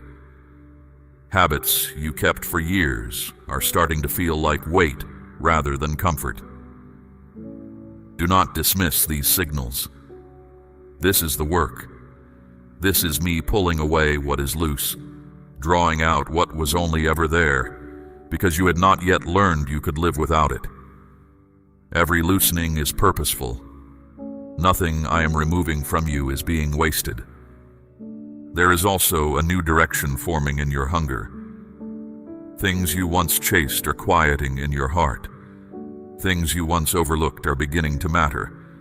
You are starting to want different things, not loudly, not dramatically, but the way a river finds its course, not by force, but by persistent and certain movement. The desire in you is shifting. And this is not an accident. I am redirecting what you are drawn toward because where I am leading you requires a particular kind of focus. The old appetite would have taken you somewhere else. This change did not begin the moment you noticed it. It began long before that. It was moving beneath the surface of your days, in the quiet moments when you sat alone and felt something lifting or something settling, and could not explain either. In the nights when thoughts that once felt convincing started to sound hollow. In the mornings when you rose with something new pressing against your chest that you could not name but could not ignore. That was not coincidence. That was me. Building something in you that would not announce itself until it was ready to stand. Declare your amen if you feel this word landing in the right place. You are not manufacturing this change. You are not conjuring it through willpower alone. This is a work I am doing from the inside out, the kind that cannot be produced by effort without my hand behind it. I am rebuilding how you understand yourself, how you relate to your own life, and how you carry what has been placed in you. As that rebuilding continues, the outer world will begin to reflect what is already changed within. The opportunities that belong to this new version of you are already being arranged. The doors that belong to this season are already set.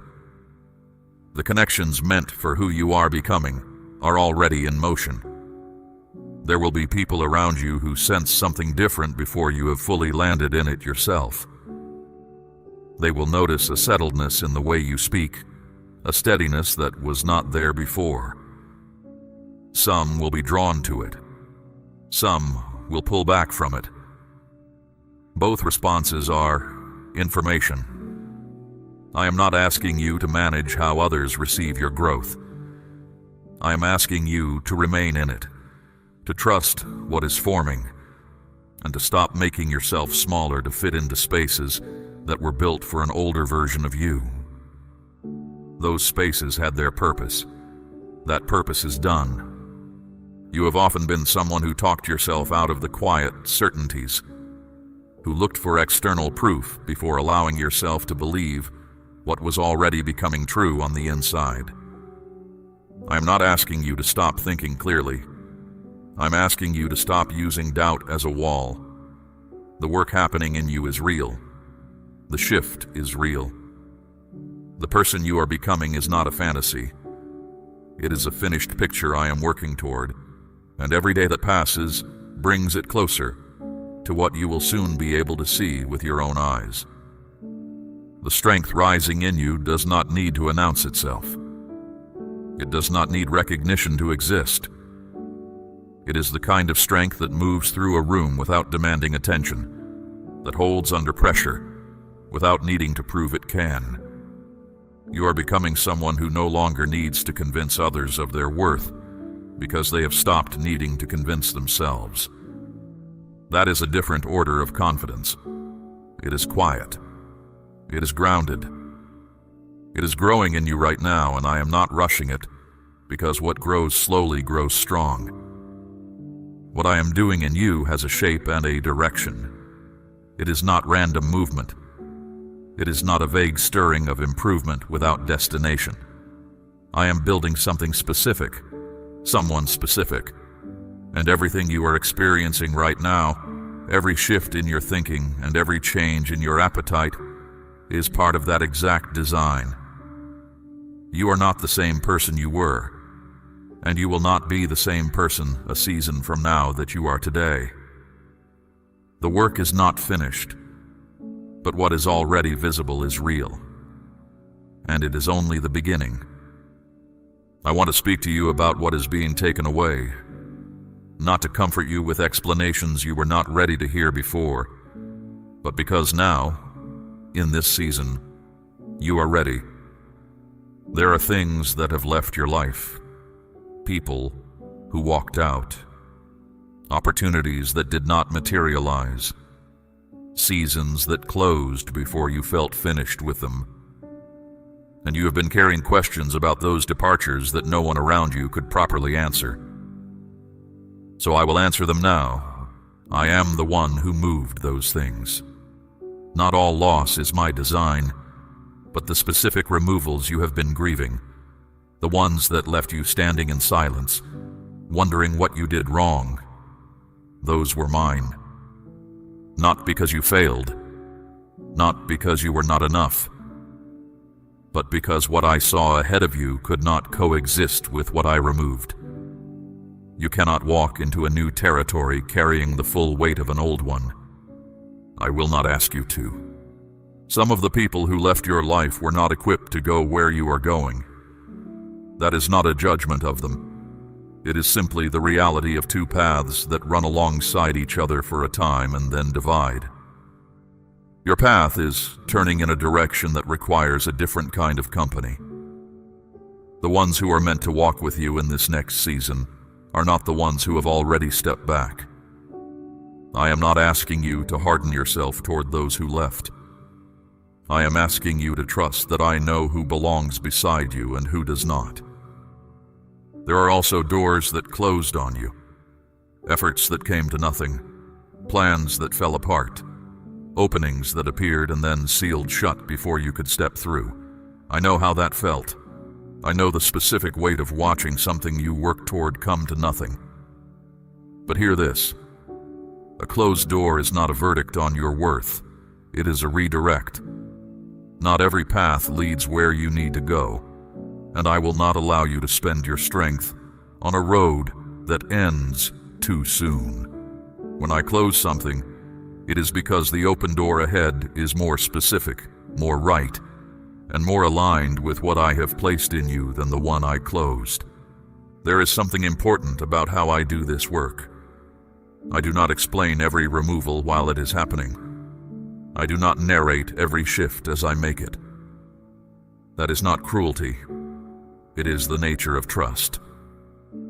If I explained every move as I made it, you would not be learning to walk by faith.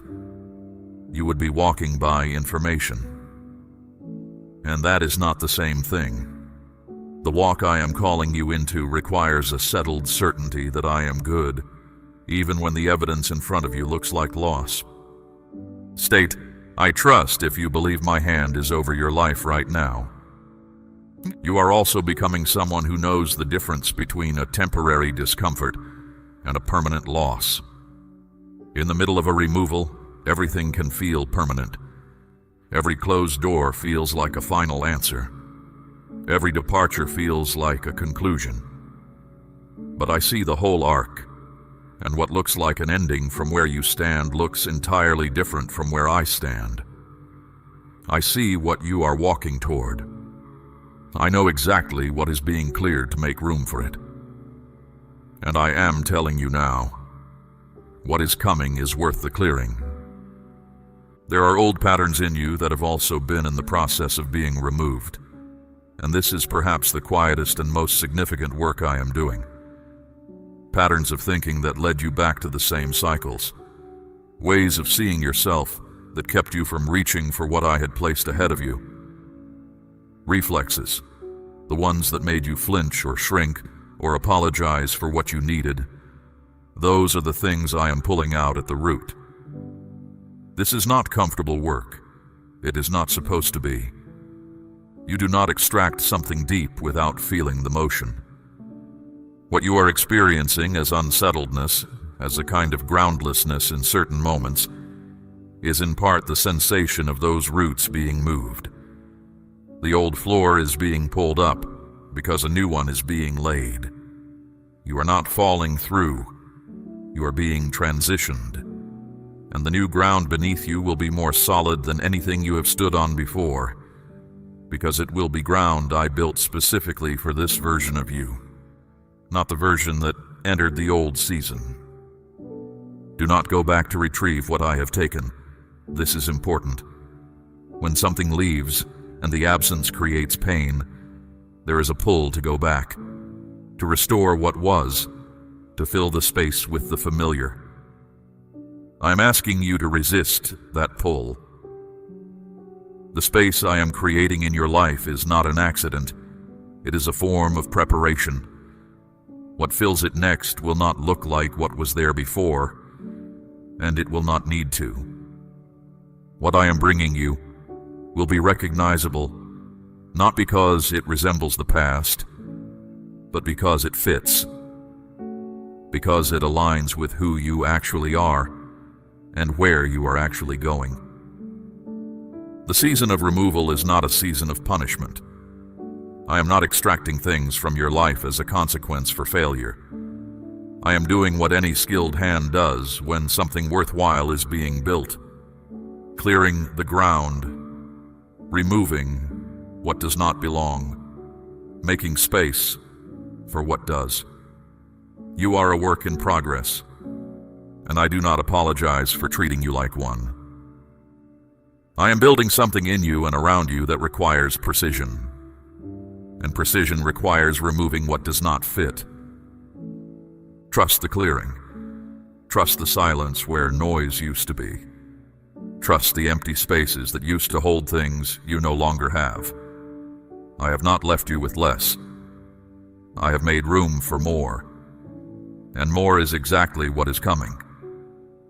I want to tell you what is growing inside you right now. Not what might grow, not what will grow someday if conditions improve. What is growing in you right now, in the middle of this exact season, in the middle of whatever pressure or uncertainty or change surrounds you. Because you need to hear what I see, not only what you feel. And what I see is a person in whom something strong is taking root. There is a quality forming in you that is different from determination. Determination can be forced. What I am building in you cannot be forced. It can only be grown. It is the kind of steadiness that does not need circumstances to cooperate in order to hold its shape. It is the kind of peace that does not dissolve when things get difficult. It is the kind of resolve that does not depend on an audience or on the encouragement of others to keep moving. I am building this in you.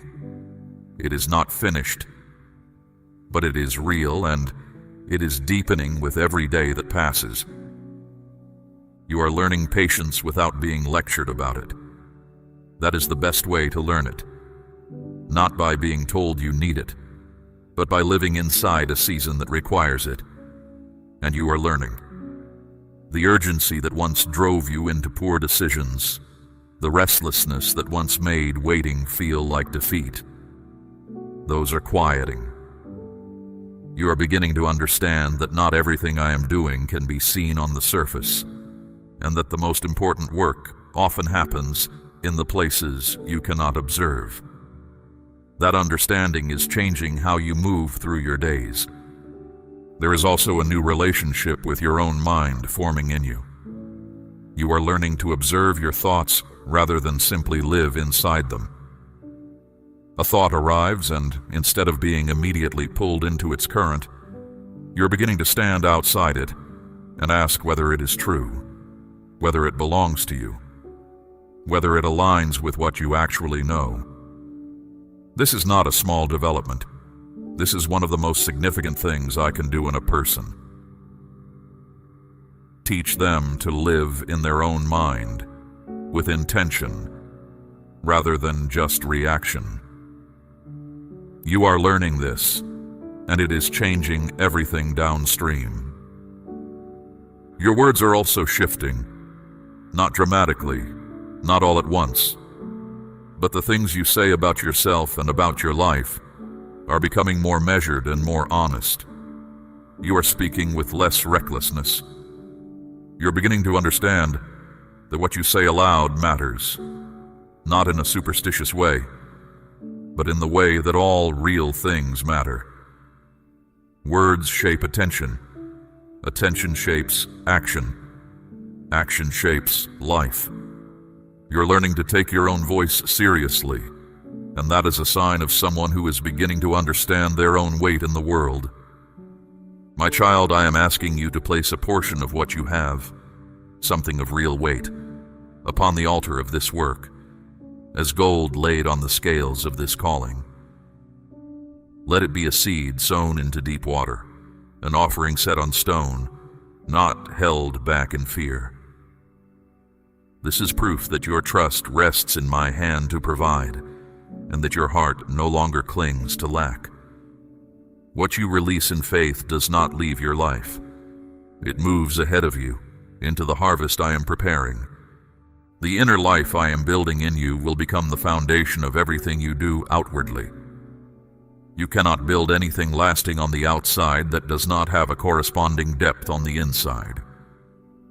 This is why so much of my work in you right now is quiet, internal, and invisible to others. I am not neglecting the visible parts of your life. I am making sure that what I build there has something solid beneath it. A life built on changed circumstances alone will not hold. A life built on a genuinely changed person. That is what lasts. That is what I am building in you. You are also developing something in the area of discernment, a sharpened ability to sense what aligns with your path and what does not. It is not fully formed yet, but you are beginning to feel it, a quiet signal that rises when something is off, a sense of recognition when something is right. You have always had this, but it was buried under noise, under the urgency to please people, under the fear of missing out, under the habit of ignoring what you sensed in favor of what others expected. That noise is reducing, and as it reduces, you are beginning to hear clearly. I am also teaching you the value of your energy. You are not an unlimited resource. You were never meant to give yourself equally to everything and everyone who asked. The demands on you have never stopped, and for a long time you met them without asking whether they were yours to meet. You are starting to ask that question now. You are starting to notice when something drains you and when something restores you. You are starting to understand that protecting your energy is not selfishness. It is stewardship. And I am the one who placed that understanding inside you. The person you are becoming is not being formed in easy conditions. I am not building you in a greenhouse. The strength I am placing in you is being built in real weather, in real uncertainty, real pressure, real moments where the ground felt unstable and you had to find your footing anyway. This is how genuine strength forms, not in the absence of difficulty, but in the presence of it. Standing, choosing, moving forward. And every time you have done that, something in you has become more capable of doing it again. Something in you has grown a ring, the way a tree grows in a hard season, thicker, denser, more able to hold. Something has changed in the way you see. Not your physical sight. The sight that matters most is the one happening beneath that. The way you read situations, the way you read people, the way you read your own life. There is a clarity forming in you that was not there before, and I want you to understand what it is and where it is coming from, because you will need it, and you will need to trust it. There are things that once pulled your attention without question, urgencies that felt real but were not, distractions that dressed themselves as opportunities, conversations and situations that felt important in the moment and cost you days of your life. You are no longer as easily drawn by those things. You are beginning to notice the difference between what is genuinely calling you forward and what is simply making noise. That distinction, small as it may seem, is one of the most important things I can teach a person. And you are learning it. I am sharpening your discernment. Not the kind that makes you suspicious of everything or closed off from life, but the kind that gives you ground to stand on when a decision has to be made. The kind that helps you recognize when something aligns with your path and when it does not, even when it looks attractive on the surface. You have made choices in the past that looked right from the outside but felt wrong within hours. That feeling was real. I am making it louder, clearer, and harder to dismiss. Your priorities are also reshaping themselves. This is happening quietly but unmistakably. Things you once organized your life around are losing their position. Things you once treated as secondary are beginning to demand more of your attention and your care. This is not confusion about what matters. This is a realignment. I am recalibrating what holds weight in your life, and the process sometimes feels like disorientation before it settles into clarity. But settle it will. And when it does, you will look at your life and see it organized around something truer than what organized it before. You're also becoming more honest about how you have been spending your time. Not in a way that produces guilt, but in a way that produces change.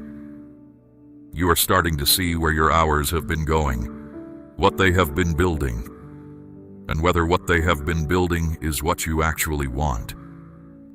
That kind of honesty is not comfortable, but it is necessary. I am not placing this awareness in you to burden you. I am placing it in you because you are ready to act on it, and because the life I have for you ahead requires that you show up to it with intention. There is a growing stillness in you as well, and it is one of the signs that I am most pleased to see. Not the stillness of someone who has given up, but the stillness of someone who has stopped needing to fill every silence with movement. You are learning to sit inside uncertainty without immediately trying to resolve it. You are learning to hold an unanswered question without it destabilizing you. That capacity to remain centered in the middle of what is not yet clear is something that most people spend their entire lives without developing. You are developing it now. Alongside the stillness, there is also a growing conviction in you about what you are called to. Not a loud, dramatic certainty, but a quiet and persistent knowing that has been growing in the background of your days. A sense of direction that does not require the approval of others to feel real. A knowledge of what you are built for that goes deeper than what you have yet been able to put into words. I place that knowing there. It is mine and it belongs to you, and no opinion in the world can take it from you once you decide to stand inside it. You are also learning to stop explaining yourself to people who have not asked to understand you. This is a profound form of freedom, and you are just beginning to walk in it. There was a time when you needed people around you to validate your path before you felt safe enough to walk it. You wanted agreement before you moved. You wanted endorsement before you believed. I am not saying that community is without value. I built you for relationship. But I am teaching you the difference between drawing on the wisdom of those who walk with you and depending on the approval of those who are simply watching. Every part of this sharpening serves a specific purpose. I am not increasing your discernment so that you can observe your life more clearly from a distance. I am increasing it so that you can move through your life more precisely, so that when the right opportunity comes, you will not mistake it for the wrong one, so that when the right person steps into your path, you will not dismiss them, so that when I open a door that is specifically yours, you will recognize it and step through it with confidence rather than hesitation. The person you are becoming can carry this level of sight. The older version of you might have found it overwhelming to see so clearly, to feel so precisely, to be so awake to what is right and what is wrong in the decisions in front of you. But the you that is rising now has the capacity for it. You have been built up to carry it, and you will use it well. Clarity is a gift, and I am giving it to you, not in one moment of sudden revelation, but as a steady and growing light inside you that is making your path more visible with every step you take forward. And that light does not fade. It is not borrowed from your circumstances. It is rooted in me, and I am not going anywhere. There is a new quality of confidence rising in you, and I want you to understand what kind it is, because it is nothing like what the world calls confidence. The world's version is loud. It announces itself. It leans on achievement and appearance, and the reactions of others to know whether it is real. What I am building in you is entirely different. It is quiet. It does not need applause to stand. It does not need agreement to hold its position. It rises from something deeper than performance, and it remains even when the room goes silent. This confidence is rooted in a settled understanding of who you are, not based on what you have produced or what others have said about you or how well things have gone. It is rooted in something I have been placing in you over time. A knowledge of your own worth that did not come from a single experience, but from a slow and steady work inside you that is now beginning to surface. You are starting to carry yourself differently, not arrogantly, but with the kind of quiet assurance that belongs to someone who knows they are not walking alone. As this confidence takes shape in you, something else is happening as well. You are beginning to draw different things into your life. The connections you are making, the opportunities that are presenting themselves, the situations you are finding yourself in. These are beginning to shift in quality. This is not coincidence, like calls to like. As the person you are becoming grows clearer and stronger, what you attract begins to match it.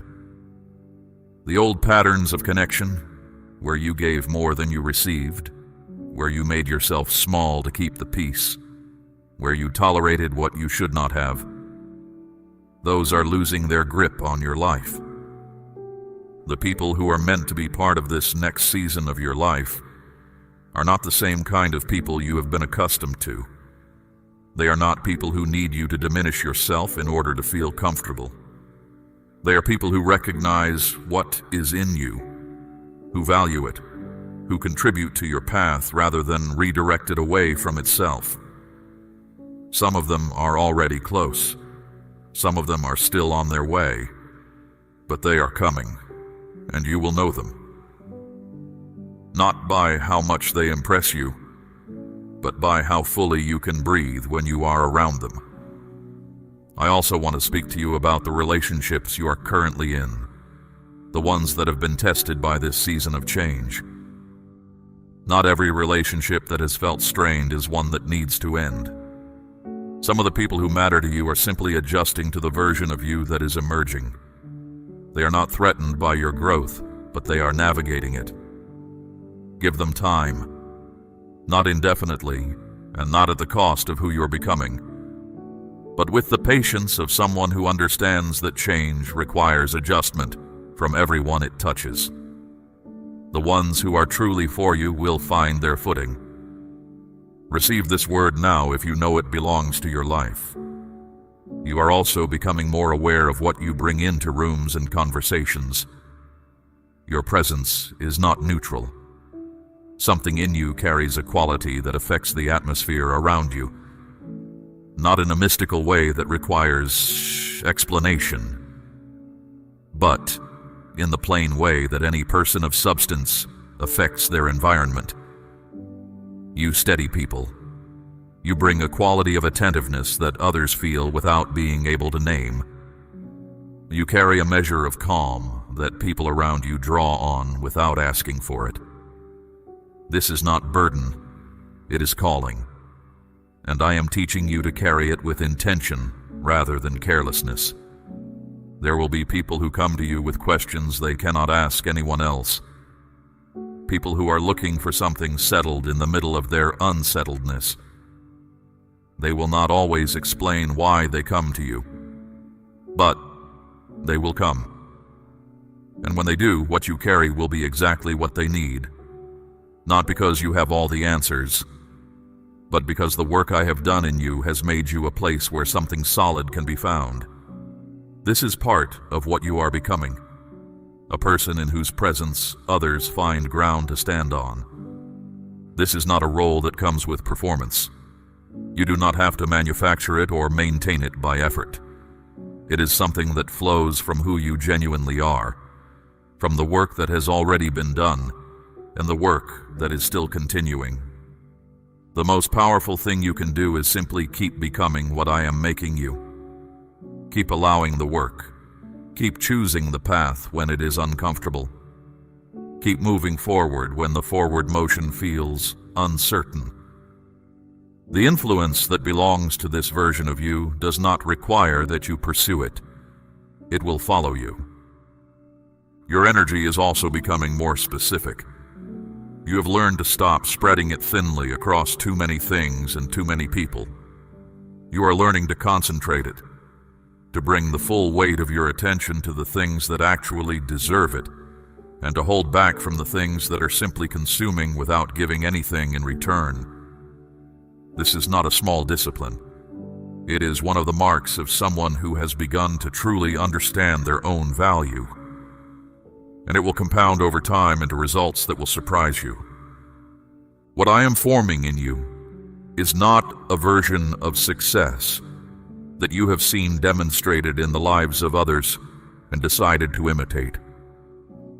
It is something original to who you are, something that only you can carry in the exact way you will carry it. The path ahead of you is not a copy of anyone else's path. It is yours, designed around what I placed in you before you had words for any of it, shaped by everything you have lived and pointed toward a destination that was set before this season began. I want to speak to you about courage, not the kind that requires no fear, but the kind that moves forward while the fear is still present, the kind that does not wait for certainty before it acts, the kind that has been growing in you quietly under the surface of this season and is now becoming strong enough to act on, because there are things ahead of you that will require it. Not tomorrow, not someday, in the days and decisions that are already in front of you. There are things you have been putting off because you could not see how they would work out. Choices you have been circling rather than making. Directions you have felt pulled toward but held back from because the outcome was not guaranteed. I understand the logic of that hesitation. It feels responsible. It feels wise.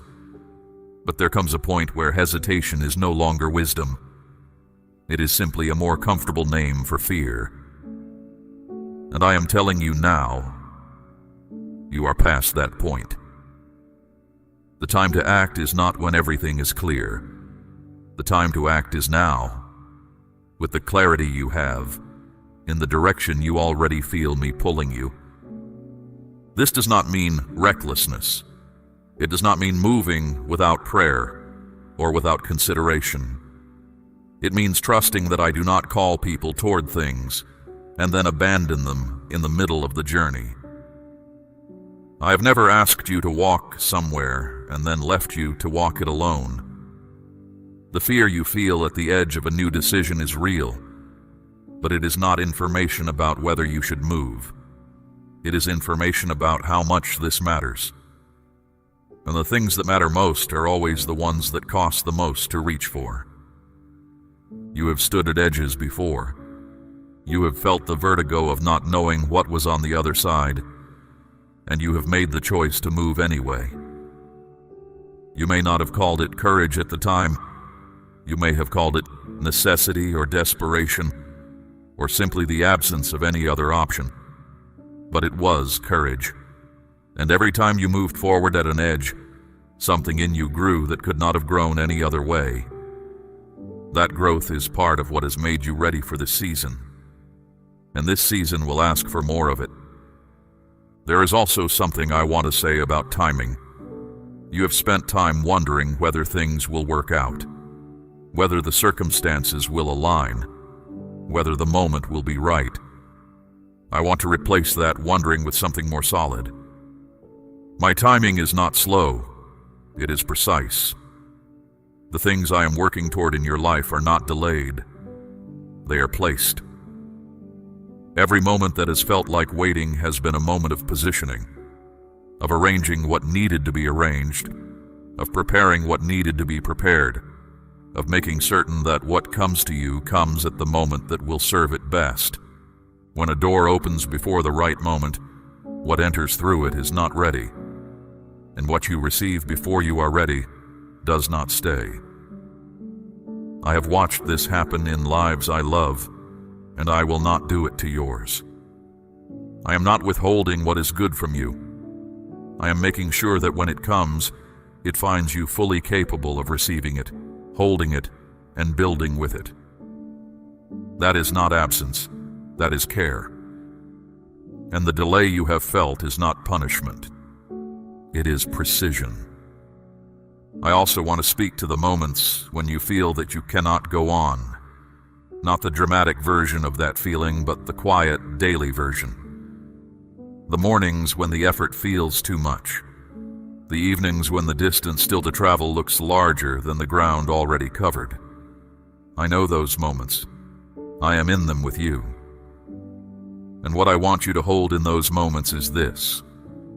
You are not required to carry the full weight of what lies ahead. You're only required to take the next step, the one directly in front of you. One step with what you have, from where you are. That is all I ask in any given moment. The courage I am building in you is not for a single defining event. It is for the accumulation of daily choices. The decision to be honest when dishonesty would be easier. To speak when silence would be safer. To trust when doubt is what everything around you is offering. It is for the practice of showing up to your own life, fully, rather than at a reduced and manageable version of it. Every day you make those choices, the courage in you grows larger, and it is growing. There is also something being settled in you about your identity that is connected to all of this. You are becoming someone who knows, at a level that is harder and harder to shake, that your worth is not contingent on performance. It is not something you earn back after a failure. It is not something that diminishes when others are disappointed. It was given to you, it is held by me, and nothing that happens in the visible world can add to it or remove from it. Once that truth settles fully in you, it changes what you are willing to risk, because you are no longer risking your worth. Your worth is already secured. The path forward will not always be marked clearly. There will be seasons where the next step is visible and the step after that is not. That is not a failure of direction. That is the design of a journey that requires trust. I will show you what you need to see when you need to see it. I will not withhold the light required for the step in front of you. And I am asking you to trust that and to move. Not when the whole road is lit, but when the next step is clear. That is all trust has ever required. That is all I have ever asked. There is a moment coming, not a distant or hypothetical one, but one that is genuinely close, when you will look at your own life and not immediately recognize it. Not because it has become unrecognizable in a frightening way, but because it has become what you once could only barely allow yourself to hope for. You will stand in a season of your life and realize that the things that once held you have released you. That the weight you carried for so long has been set down. That the person you are is not the person who entered this season, and that the difference is so real and so complete that it will be difficult to remember exactly how the old version of you felt from the inside. I want you to receive that now, not as a distant promise, but as something already in motion, because it is. The arrival is not a single moment. It is the accumulation of every small movement you have made toward it. Every time you chose to trust instead of collapse. Every time you moved forward instead of retreating into the familiar. Every time you stayed in the discomfort of growth instead of escaping back into comfort. All of that is building towards something visible, and the visible part is closer than it appears. There is a peace that is settling in you that I want you to pay attention to. Not the peace of resolution, not the peace that comes when problems are solved and questions are answered. This is a different kind. It is the peace that arrives when a person has decided, at a level beneath words, that they are going to trust me completely. Not partially, not conditionally, not only in the areas where trust feels safe. Completely. That decision creates a quality of interior stillness that nothing on the outside can produce, and nothing on the outside can take away. I see that decision forming in you. I am honoring it. You have been through seasons that ask things of you that you were not sure you had to give. Seasons where the demands outweighed what you could see in yourself. And yet, here you are, not diminished, not broken, not reduced to a smaller version of what you were.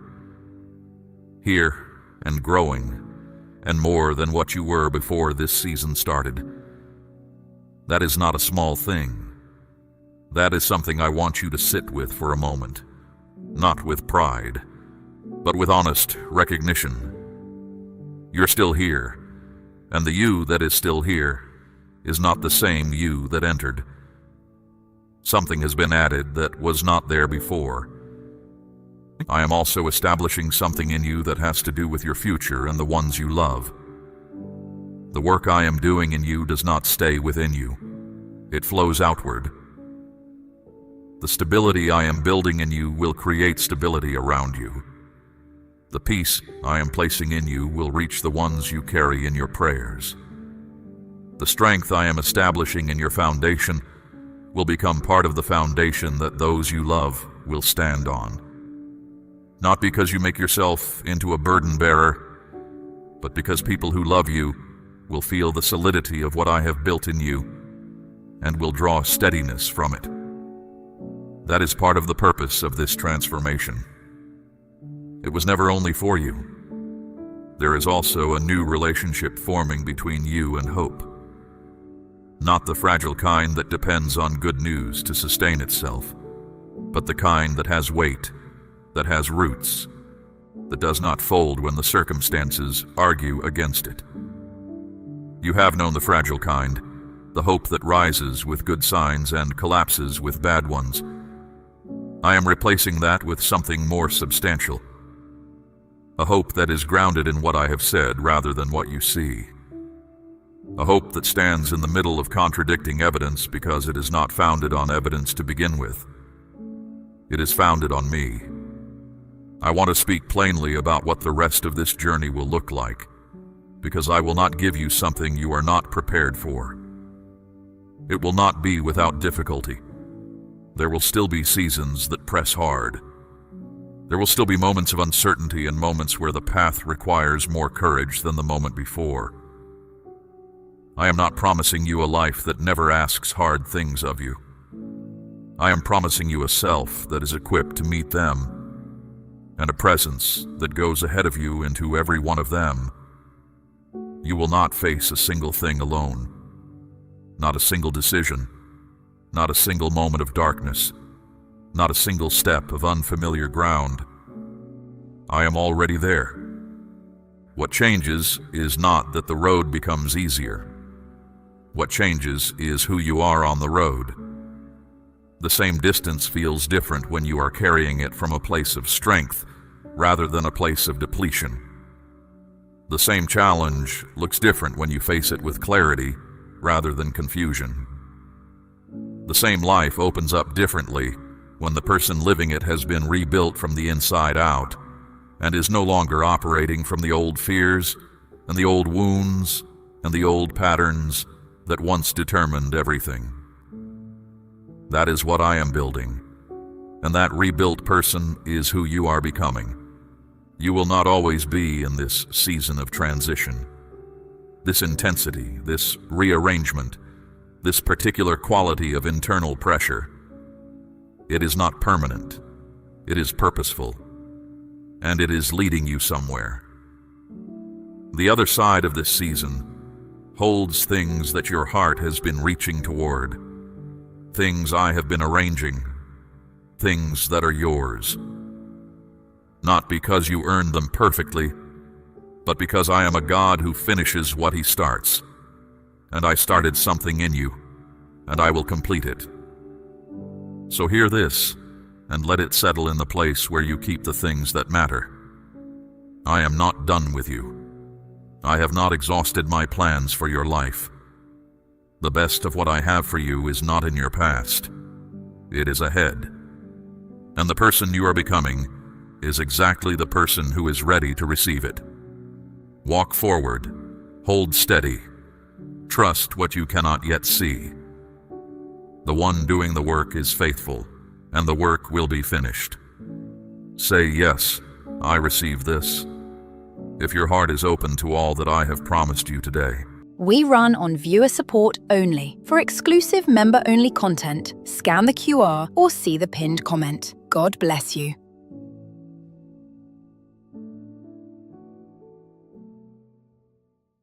My child, your response to this moment will shape what happens next.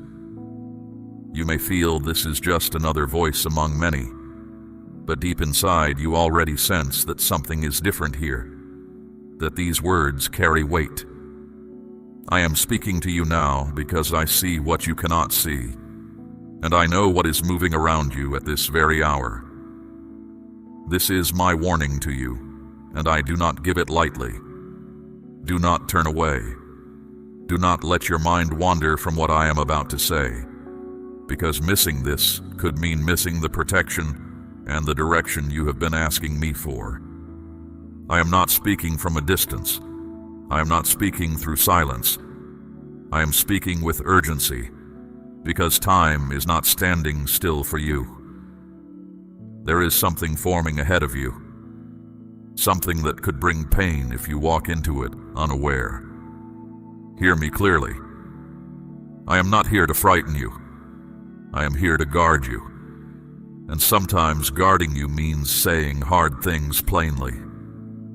You have been ignoring small signs, quiet nudges, moments that were meant to slow you down. Every time you felt that something was not right, that was me, reaching for you, turning you gently away from what could harm you.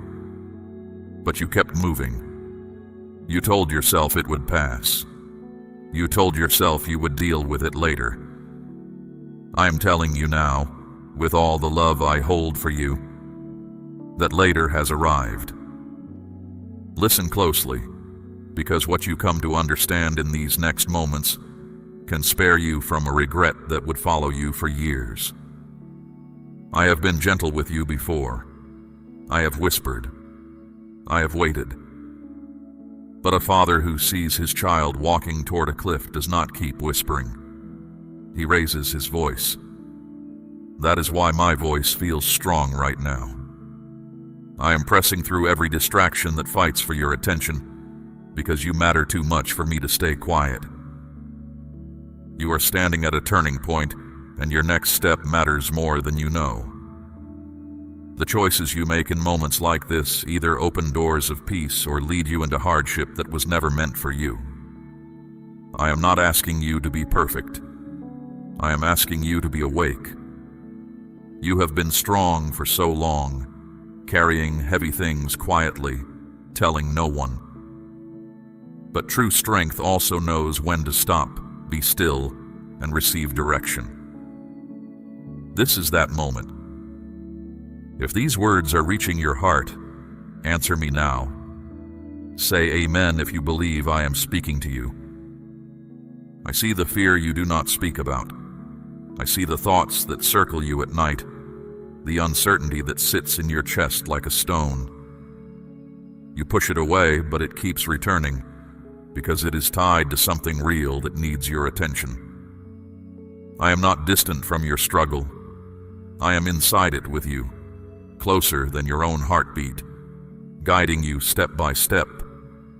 You are not alone, even when it feels like no one on earth understands what you carry. What is coming is not meant to destroy you, but it will test you if you walk into it unprepared. That is why I am speaking so clearly now. Awareness is where preparation begins. When you can see what is ahead, you gain the power to respond instead of react. I did not make you weak. I placed strength inside you long ago, and now I am calling you to use it wisely. There are people around you, situations before you, and decisions waiting on you that require careful attention. Not everything that looks good is meant for you, Not every open path is mine. You have felt hesitation before certain choices, and that hesitation was not random. It was my hand on your shoulder, slowing you down, keeping your peace from being stolen. Trust that feeling now more than ever, because it is one of the ways I speak to you. I know you are tired. I know you have been waiting for a breakthrough, waiting for answers, waiting for the confusion to lift. Hear this. Clarity is being handed to you right now, but you must be willing to receive it. Do not rush past this moment looking for something easier or more comfortable. Sometimes the truth feels heavy before it brings relief, but my truth always leads you to safety.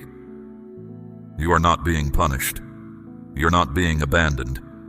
You're being guided, even in this hour when my voice sounds urgent and my words press hard against your heart.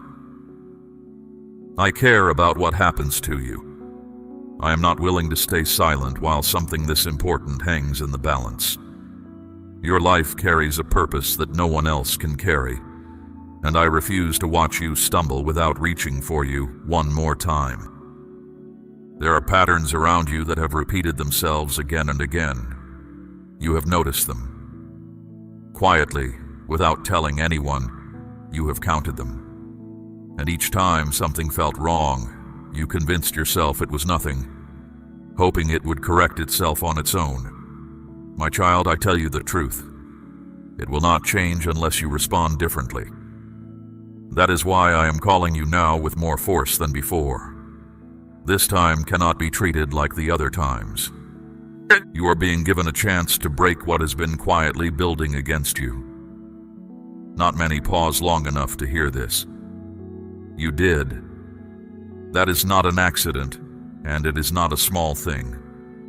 You are here because I interrupted your path on purpose, because the next few steps of your life are too important to leave to chance. So stay with me now. Let the noise of the world fall away for these few minutes. Let your heart grow quiet enough to hear what I am about to show you. I will name the danger. I will show you the way through it. And I will remind you of who you are, because you have forgotten your strength in the fog of these last seasons. It never left you. I never left you. Keep listening, for what comes next concerns the very thing you have been praying about in secret. Now let me show you what I have been protecting you from, so you understand why my warning came with such force. There is a pattern that has been forming around your life. It has worn different faces, different situations, different people, different decisions, but the root of it is the same. You have been stepping into things too quickly, trusting too easily, saying yes before your spirit finished speaking. This is not because you are careless. It is because your heart is open and your intentions are good. But not everything around you carries the same goodness, and that is where the danger begins. The step you were about to take was tied to that same pattern. It was not just another small choice. It was a doorway. And behind that doorway waited the same pain you have already tasted, wearing new clothing. You would have found yourself asking the question you have asked before. Why does this keep happening to me? Why do things begin so well and end in loss? I am breaking that cycle for you right now. But you must work with me. Do not return to the old way of moving, because that is where the trouble keeps finding its beginning.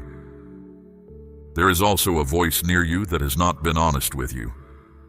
It may come through someone close, or through a situation that looks harmless on the surface, but it carries hidden weight. You have felt moments of doubt about it, moments when something did not sit right in your spirit. You pushed those feelings aside because you did not want to seem difficult, because you wanted to keep the peace. I am telling you now that those feelings were not suspicion. They were warnings. They were mine. You have been trying so hard not to cause trouble, not to ask hard questions, not to disappoint anyone. And in doing so, you have allowed things into your life that should have been stopped at the door. This is where I need you to grow stronger, not in anger, in clarity. You are allowed to step back. You're allowed to say no. You're allowed to wait before agreeing. That does not make you unkind. It makes you wise, and wisdom is armor. Understand this and hold it close. Not every opportunity is a blessing, even when it arrives dressed as one. Some things come wrapped in promise but carry consequences you cannot see until you're already inside them. That is why you must not rush, no matter how urgent something appears. If a thing is truly from me, it will not demand that you silence your inner warning. It will not push you to act before you have peace. I never lead through pressure. I never guide through panic. Anything that stampedes you is not carrying my voice. So test what stands before you. Think of the choice you were about to make, the direction you were leaning toward. When you hold it in your mind, do you feel peace, or do you feel a tightness, a hurry, a quiet dread you keep explaining away? That difference matters more than logic. It matters more than how things appear. It matters more than what others are telling you. Peace is one of the clearest signals I give you. And when peace is absent, something is out of place. I also see the deeper reason you have been rushing. You feel behind. You look at where you thought you would be by now, and the distance between that picture and your life has made you run. But hear me, you are not late. The paths I closed to you were not rejection. They were rescue. Some of the delays you have cursed in the dark were the very things that kept you from ruin. You could not see it then. I am showing you now. There is a fork in the road just ahead of you. One direction looks easier, faster, more comfortable. It promises quick relief, but it carries hidden costs that would unfold slowly. The kind of loss you would not notice until it had already taken root. The other direction feels slower and less certain, but it holds peace that lasts and ground that will not crumble beneath you.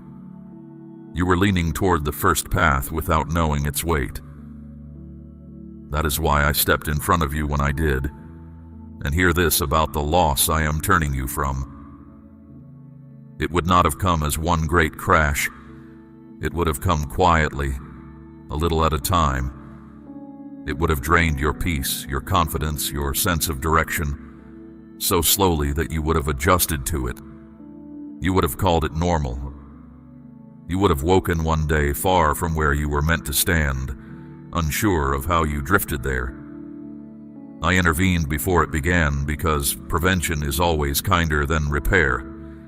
You have rebuilt before. I watched you do it. I saw the effort it demanded, the weight you carried, the long nights it took to find yourself again. I have not forgotten what that cost you, and I am not willing to watch you pay that price again when it can be avoided.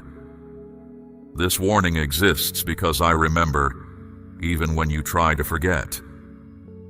So here is what I ask of you now. Slow your steps. Guard your yes. Question what hurries you. Watch the voice that flatters you but leaves your spirit uneasy. And when hesitation rises in your chest before a decision, do not treat it as weakness. Treat it as my hand, holding you back from an edge you cannot see. That hesitation has already saved you more times than you know. You are not powerless in what is coming. You never were. The strength I placed in you has not gone anywhere. It has only been buried under doubt, and I am bringing it back to the surface now, where you can take hold of it. If you trust that my warning comes from love, declare it boldly. Let your amen rise to me now. Now I must speak to you about trust, because trust is the ground on which everything else I am telling you will stand or fall. You say you believe me. You say you want my guidance. But belief that lives only in words is a lamp with no oil. Trust becomes real the moment it costs you something, the moment you place what you hold into my hands and leave it there. Abraham did not learn what I could provide until he climbed the mountain. Peter did not learn what water could hold until he left the boat. You have been gripping your life tightly, my child. Your plans, your worries, your provision, all held in a closed fist. And I understand why. Lack has frightened you before. Seasons of little have taught your hands to clutch. But a closed fist cannot receive anything new. Everything I want to place in your life requires an open hand, and an open hand is the oldest language of faith. It says, I believe you are who you say you are. So today I am asking you to show me your trust, not merely to speak it. My child, I am asking you to place a portion of what you have, something of real weight, upon the altar of this work, as gold laid on the scales of this calling. Let it be a seed sown into deep water, an offering set on stone, not held back in fear. This is proof that your trust rests in my hand to provide, and that your heart no longer clings to lack. What you release in faith does not leave your life. It moves ahead of you, into the harvest I am preparing. Do you remember the widow at the temple? Many gave from their abundance that day, and their coins rang loud against the box. She gave 2 small pieces, almost nothing in the eyes of men. Yet I said she gave more than all of them, because she gave from her trust and not from her surplus. I have never measured an offering by its size. I measure it by what it declares about the heart that releases it. Hers declared that she believed I would hold her tomorrow, and I did. Now let me return to the path in front of you, because there is more you must see. The danger I warned you about was never stronger than you. It only held power while you could not see it. The moment your eyes opened, its grip began to loosen. This is why awareness is among the greatest protections I have given you. A trap that is seen is a trap already half broken. What hides from the light cannot survive in it. And there is something else you must release, something that has been steering you from the shadows. It is the fear of missing out. That fear has made you say yes to things your spirit questioned. It has made you leap because you believe the door would slam shut if you pause to pray. Hear me clearly. What I have set aside for you cannot be lost because you took time to be sure. My blessings do not expire while you seek my face. Only counterfeits demand haste. Let that fear go. It has been leading you in the wrong direction for a long time, whispering that wisdom is delay and delay is loss. The opposite is true. Every time you rushed, you stumbled into seasons that took years to leave. Every time you waited on me, the way opened without you forcing it. Look back honestly and you will see this written across your own story. You are also learning to tell the difference between what feels urgent and what is truly important. The urgent shouts, the important whispers. The urgent demands an answer before nightfall. The important waits for you in the quiet place, patient as morning. I speak in the whisper far more often than in the shout, and those who learn to hear me there are rarely deceived. Elijah did not find me in the wind or the fire. He found me in the still, small voice. There is a reason I am teaching you this now. The next season of your life will bring choices dressed in urgency, voices that press you, moments engineered to make you move before you think. If you do not learn the difference between pressure and leading, you will be pulled from the path again and again.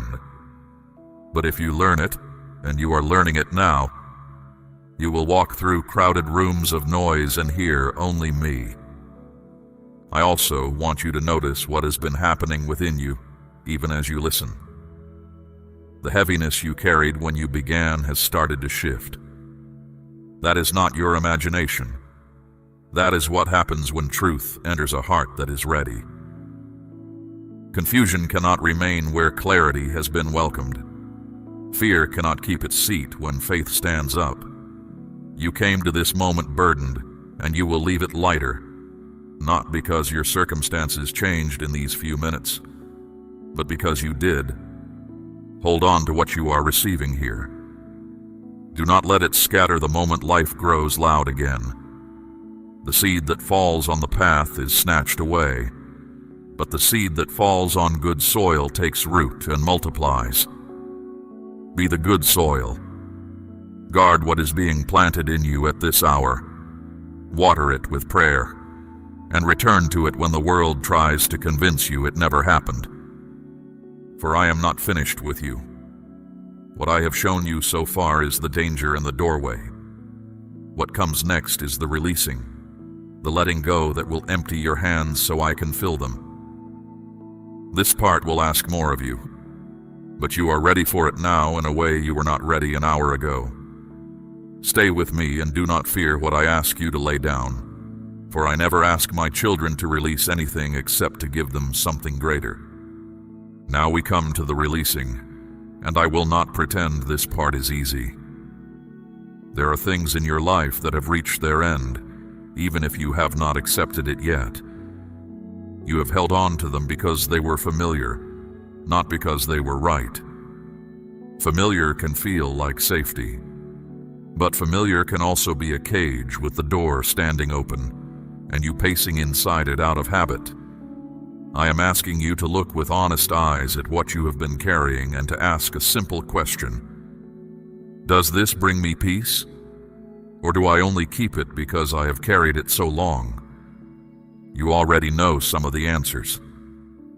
There is something specific that came to your mind even as I spoke, something you have been trying to make work, hoping it would change, hoping it would become what you needed it to be. It has not changed, and deep down, beneath all the excuses you have built around it, you know it is not aligned with where you are meant to go. Holding it is creating the blockage you keep praying for me to remove. My child, sometimes I cannot move the mountain because you are the one holding it in place. Letting go is not failure. Hear that again. Letting go is not failure. It is wisdom choosing what is right over what is comfortable. When you release what I have marked for release, you are not losing. You are obeying. And obedience always makes room for what I have been waiting to give. The grain of wheat must fall to the ground before it can multiply. The old garment must come off before the new one can be worn. This is the order of things in my kingdom, and it has never worked any other way. I know your heart forms attachments deeply. I made that heart, and I love how it loves. But the same devotion that makes you faithful also makes you slow to walk away from what harms you. You have called it loyalty. Sometimes it was. But loyalty to what is broken beyond your power to mend is not loyalty. It is delay. And your life was meant to move, not to circle the same ground year after year, wearing the path smooth with your waiting.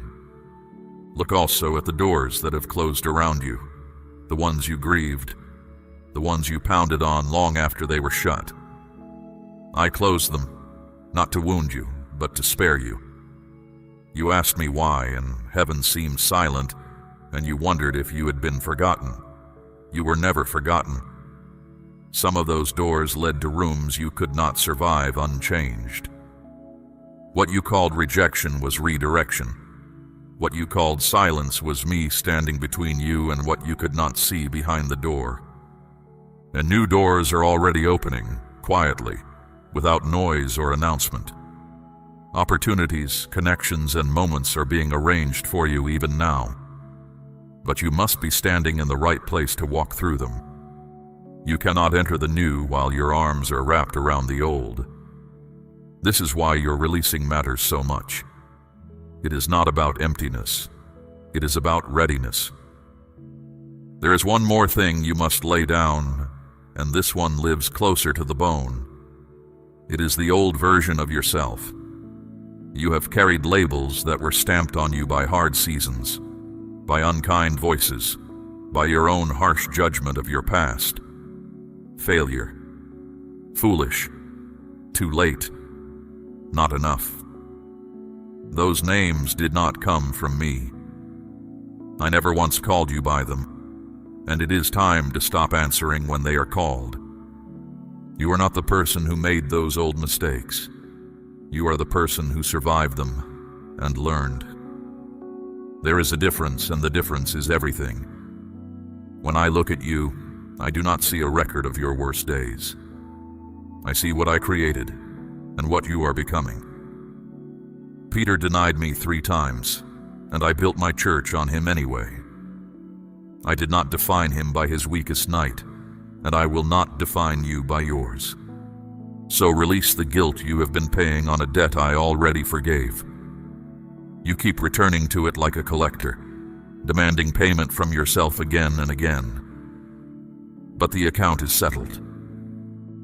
When I forgive, I do not keep the ledger open. As far as the east is from the west, that is how far I have removed your failures from you. The only one still holding them is you, and today I'm asking you to set them down. Release, too, the people you have outgrown without hatred and without noise. Not every parting needs a war. Some things end simply because their season ends, and you can honor what was good in them while still walking forward. Bless them in your heart and take your step. You are allowed to love someone and still not follow them where they are going. Do not wait until releasing feels easy, because that day will not come. Obedience rarely waits for the feelings to agree. Abraham left his country before he knew the destination. The fishermen left their nets while the nets were still full. If they had waited for the leaving to feel comfortable, they would have died beside the same shore where I first called them. Move while it costs you something. That is when the moving counts, and that is when heaven takes notice. And when the ache of letting go rises, and it will rise, do not read it as a sign you chose wrong. You invested time, hope, and heart, and the ache is simply the weight of that investment leaving your hands. It passes. What does not pass is the peace that comes after, the lightness of walking without chains you had stopped noticing you wore. That first morning of freedom will tell you everything the fear of release tried to hide. For what falls away at my word was never meant to travel further with you. And what remains, what I have chosen for you, no power on earth can strip from your hands. Trust the pruning. The gardener cuts nothing out of cruelty. He cuts so the branch can finally bear the fruit it was made for. You are that branch, my child, and your season of bearing is closer than you think. Now that your hands are opening, I must speak to you about your mind, because the battle you are in is won or lost there first. The danger I warned you about was not only outside of you. Part of it lived within, in the thoughts you allowed to stay, in the feelings you followed without questioning where they came from. Small openings, left unguarded, become wide gates. I stopped you in time to close them. Now I am teaching you how to keep them closed. Begin to guard your mind the way a watchman guards a city at night. Not every thought that knocks deserves entry. Not every feeling that rises deserves a throne. Some thoughts arrive wearing your own voice, yet they were never yours. They are echoes of old wounds, seeds of doubt scattered by hard seasons, fears grown fat on midnight worry. Learn to stand at the gate and ask each one, do you serve peace, or do you serve confusion? What serves confusion turn away. I am not asking you to empty your mind. I am asking you to renew it. Fill it with what is true, what is noble, what is worthy of the life I am building in you. A field left bare grows weeds without any help, but a field planted with good seed leaves the weeds no room. This is why I keep bringing you back to my words, to prayer, to the quiet place, not as duty, as planting. And here is a secret of strength that few discover, the pause. There is power in the space between what happens to you and how you answer it. You have been quick to react, especially when pressure rises or fear grips you. Those swift reactions have carried you into choices that never reflected your true heart. But when you pause, even for a breath, even for one prayer, you make room for me to speak before you move. That small silence is where wisdom enters. That is where better roads begin. Restraint will not feel like strength at first. The world has taught you that strength is speed, that power is the loudest answer given fastest. But consider, a city with broken walls falls to anyone, and a spirit without restraint is that city.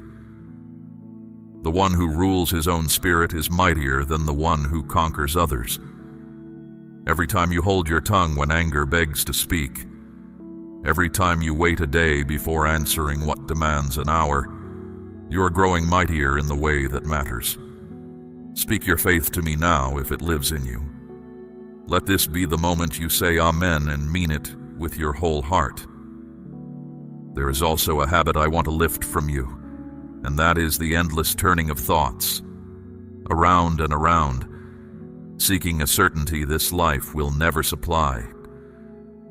You try to understand everything completely before taking a single step, and when you cannot, you freeze.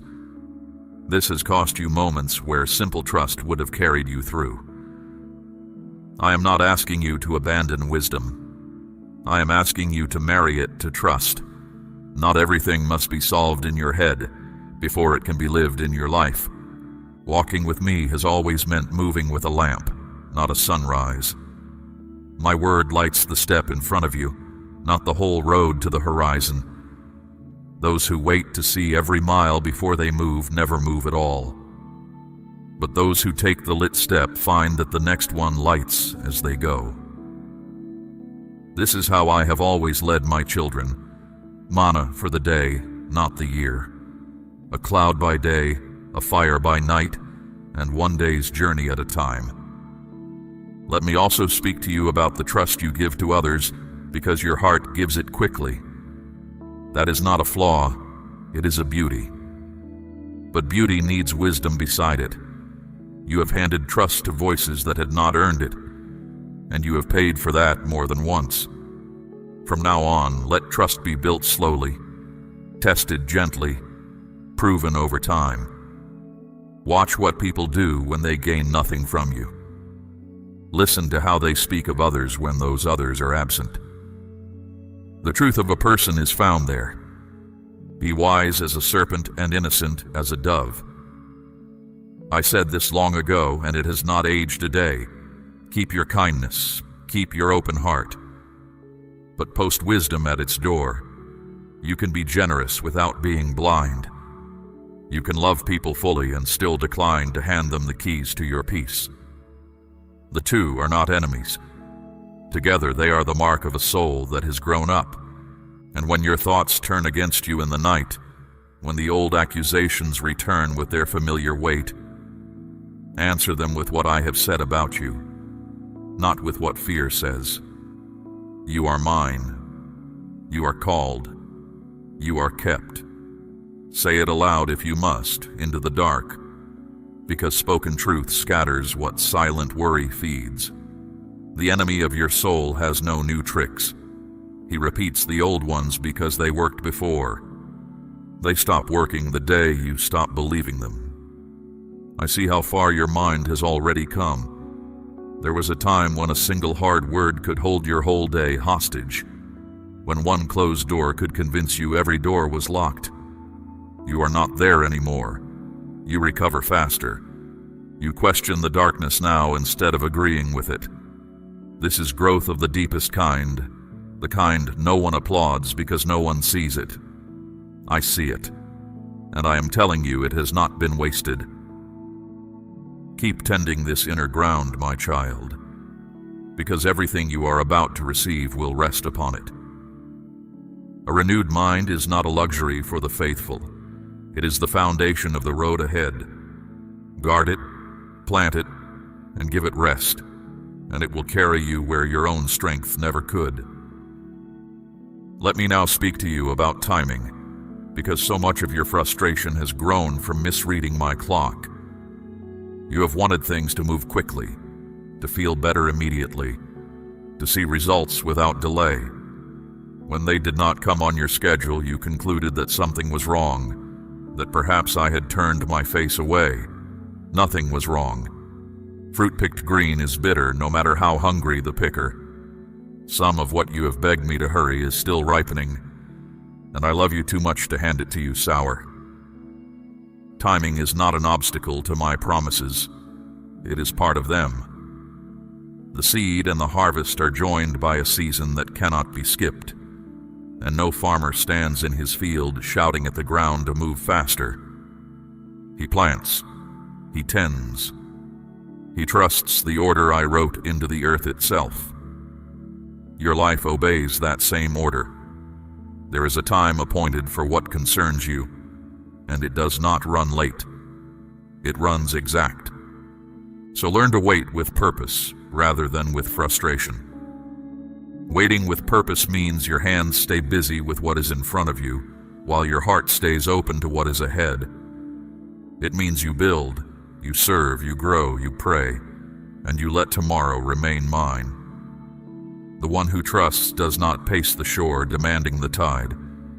He readies his nets because he knows the tide has never once failed to come. Now look around you, at your surroundings, at the company you keep, at the conversations you give yourself to. Some of them have been draining you more than you have admitted. You leave certain rooms heavier than you entered them. You end certain conversations feeling smaller, cloudier, further from yourself.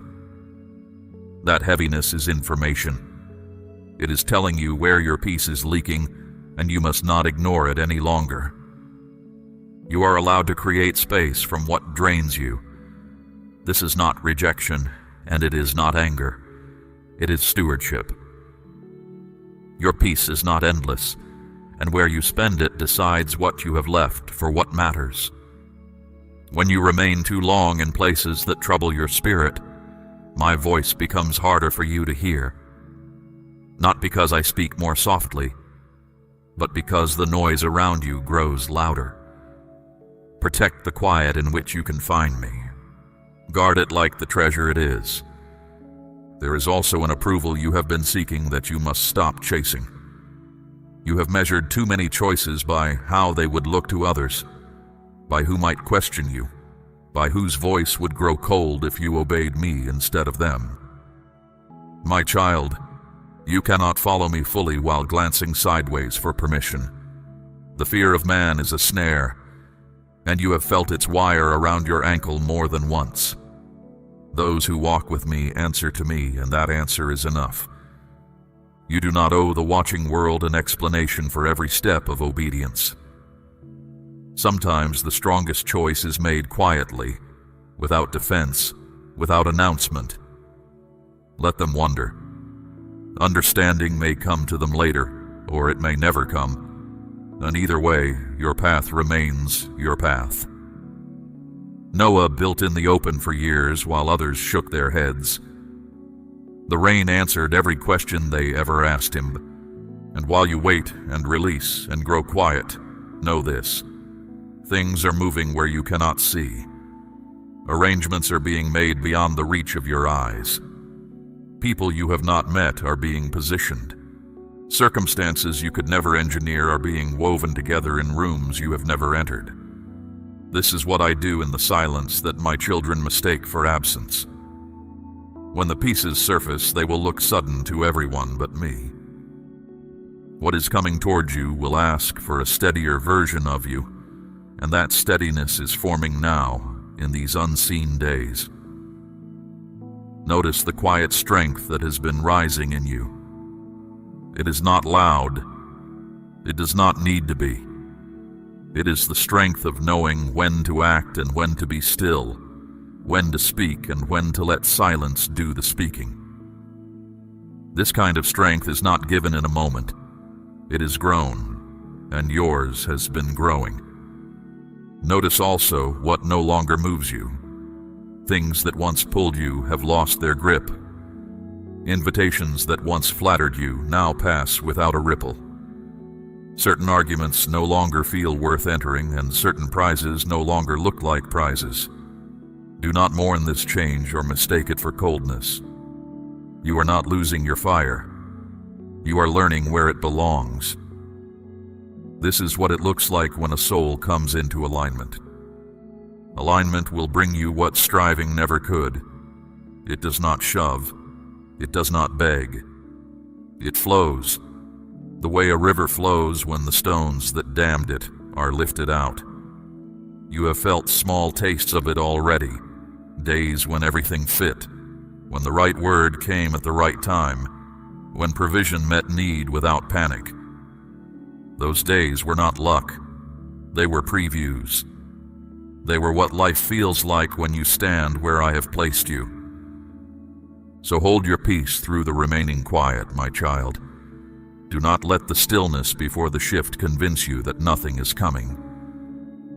The deepest works are always silent ones. Winter looks like death to everyone except the gardener, who knows exactly what April holds. I know what your April holds.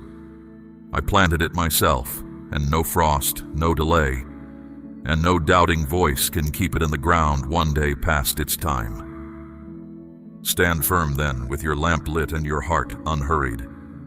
What belongs to you is already on its way, moving at the pace of my wisdom rather than your worry.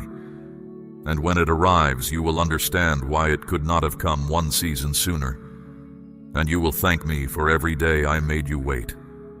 And now, my child, we come to the walking forward, because everything I have shown you tonight was never meant to end as a feeling. Feelings fade by morning. What I have given you is meant to become a way of moving through your days, a manner of walking that stays with you long after this voice grows quiet. The urgency you felt at the beginning has done its work. It woke you. But fear was only the trumpet, never the guide. From here you walk by clarity, not by alarm. Understand what has actually happened in this hour. You did not merely hear a warning. You crossed from one way of living into another. You came in reacting, and you are leaving responding. You came in gripping, and you are leaving with open hands. You came in deaf to your own hesitations, and you are leaving with your ear tuned to them. That crossing is real, and no one can carry you back across it unless you agree to go. But hear my honesty as well. This awareness can fade if you do not tend it. Not all at once, little by little. Comfort will return, and comfort is a gentle thief. The noise will rise again, the old routines will reach for you, and one small compromise at a time, the fog can creep back in. Do not let it. What you have gained here was too costly to surrender to carelessness. Keep the watch. Keep the pause. Keep the quiet place where you and I meet. For this is a partnership, and it has always been one. I will guide you, but you must listen. I will warn you, but you must respond. I will open doors, but your feet must cross the threshold. I do not move my children like pieces on a board. I walk beside them, speak within them, and honor the choices I gave them the dignity to make. Tonight you did your part. You stayed. You heard. Now your part continues in the daylight, in the small hours, in the decisions no one will ever see. Let me tell you how I will speak to you in the days ahead, so you do not miss me. I will come as peace that settles when you consider one road and not another. I will come as the check in your spirit before a wrong yes escapes your mouth. I will come through a word that finds you twice in 1 week from 2 different directions. I will come in the still, small voice that waits beneath your noise. None of it will be loud. All of it will be me. And when you stumble, and someday you will, do not turn your stumble into a wall between us. Come to me first, not last. Do not spend a week in shame before you pray. The moment you turn, I have already turned toward you. The Father saw his Son from far off and ran. Remember that it was the Father who ran. That is who I am, and that is who I will always be to you. Your worst day cannot exhaust my mercy, and your slowest season cannot outlast my patience. Carry others gently as you go, those you love, the ones you name in the dark before sleep, the ones whose struggles you carry in prayer. They are watching how you walk even when they say nothing. You cannot make their choices for them, and I am not asking you to. Walk your path with steadiness, and let your life do the speaking. A lamp does not argue with the darkness. It simply burns, and the room changes. Do not look back at the path you almost took. You will be tempted to in quiet moments, wondering what it might have held. Let it go completely. Lot's wife looked back at a burning city as if something there still belonged to her. Nothing there belonged to her, and nothing on that old road belongs to you. Your life is ahead of you now, on the road you chose tonight, and every glance backward is borrowed from the strength you need for forward. I want you to mark this day, not with noise, but in your heart, the way my people once stacked stones by a river so their descendants would ask what happened there. Something happened here. You were warned, and you listened. You were called, and you stayed. In the seasons ahead, when doubt comes asking whether I ever truly spoke to you, return to this stone. Touch it. Remember. It will answer the doubt for you. And now receive my blessing, for I do not send my children out with instructions only. I send them out covered. I bless the work of your hands. May it prosper in its right season. I bless your going out and your coming in. May the way be kept before you and behind you. I bless your mind with soundness, your body with strength, your sleep with peace, and your house with quiet joy. What I have blessed, no tongue can curse, and what I guard, no scheme can touch. I am not leaving when this voice falls silent. That is the last thing I need you to know, and the one I most need you to keep.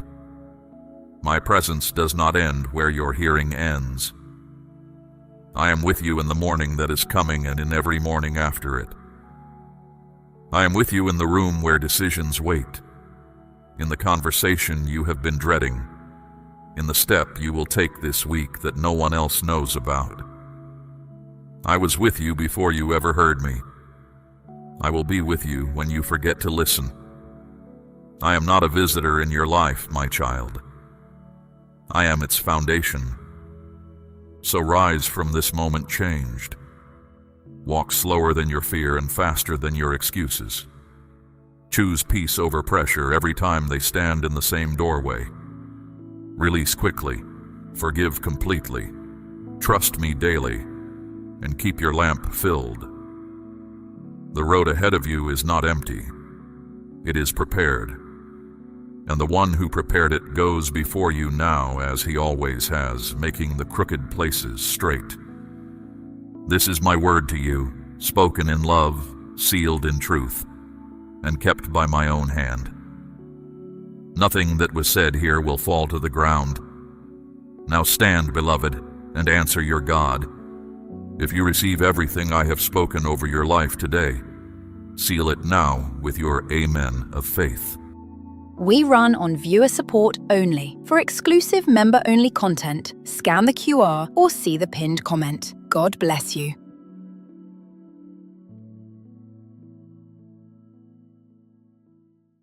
My child, be still for a moment and listen to what your heart has known for a long time. You were never made to walk through this life feeling lost or forgotten. Every morning you rise carrying worries you do not speak aloud, quiet fears, tired thoughts. I know each one, and today I am answering them. Something is going to shift in you as you hear these words. Not because the words are clever, but because I am in them. I have watched you long enough. Now I am speaking, and I am asking you to listen closely. Have you felt the restlessness lately? The sense that something is ending?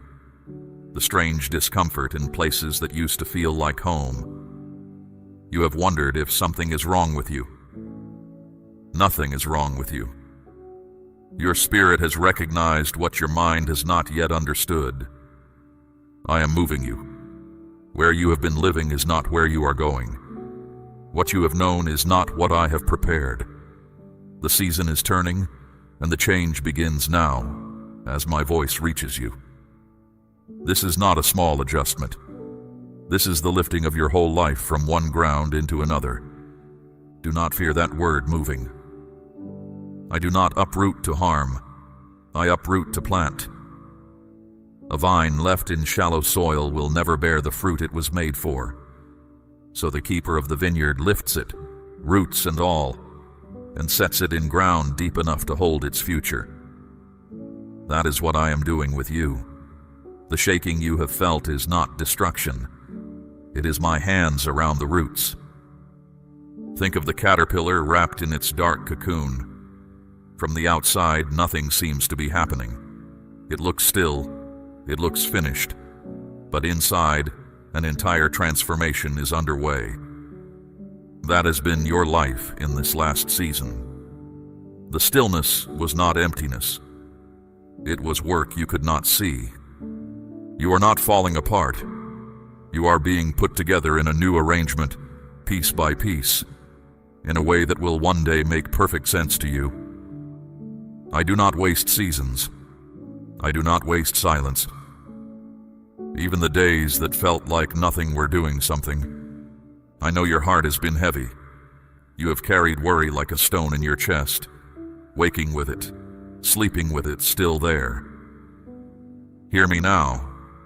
Fear does not get the final word in your story. I do, and my word over you is good. You were not made by accident. You were shaped with care and with a purpose that belongs to you alone. There is a light in you meant to reach people far beyond what you can imagine. It has been covered for a while. It will not stay covered. Part of this move is my hand lifting the covering. Picture a tree planted beside a flowing river. The sun beats down, the dry months come, and still the tree does not wither, because its roots drink from a source that never runs dry. That is the life I made you for. Stay joined to me, and you will bear fruit in the right season, and no drought will touch what I sustain. A tree like that does not panic when the wind rises. Its branches sway, its leaves shake, but it stands, because what holds it is beneath the surface, where no storm can reach. Your strength works the same way. People see the smile you wear and the way you keep showing up. I see what holds you, hidden and deep, and I am the one holding it. So when you feel you have nothing left to give, remember where your strength comes from. It was never your own tired arms. It was never your worn spirit pushing through one more day. It is me, underneath you, closer than your next breath. When doubt creeps in during the quiet hours of the night, hold to what you know is true. I have carried you this far. I am not setting you down now. Take a breath right now as you listen. Let your shoulders drop. You are not alone in this, and you are not behind. Everything you are facing has already been measured, and none of it is stronger than the one who walks with you. Success is not a question in your future. It is a decision I have already made. Some things never change, and I am one of them. The promises I spoke over your life are still standing, as solid today as the day they were spoken. So keep walking. Be brave as you move forward, because your steps are being guided by wisdom far greater than your own. I am leading you toward a place of peace and abundance, even on the days the road makes no sense to you. Whatever tomorrow holds, you do not need to fear it. The way has already been prepared before you take the first step.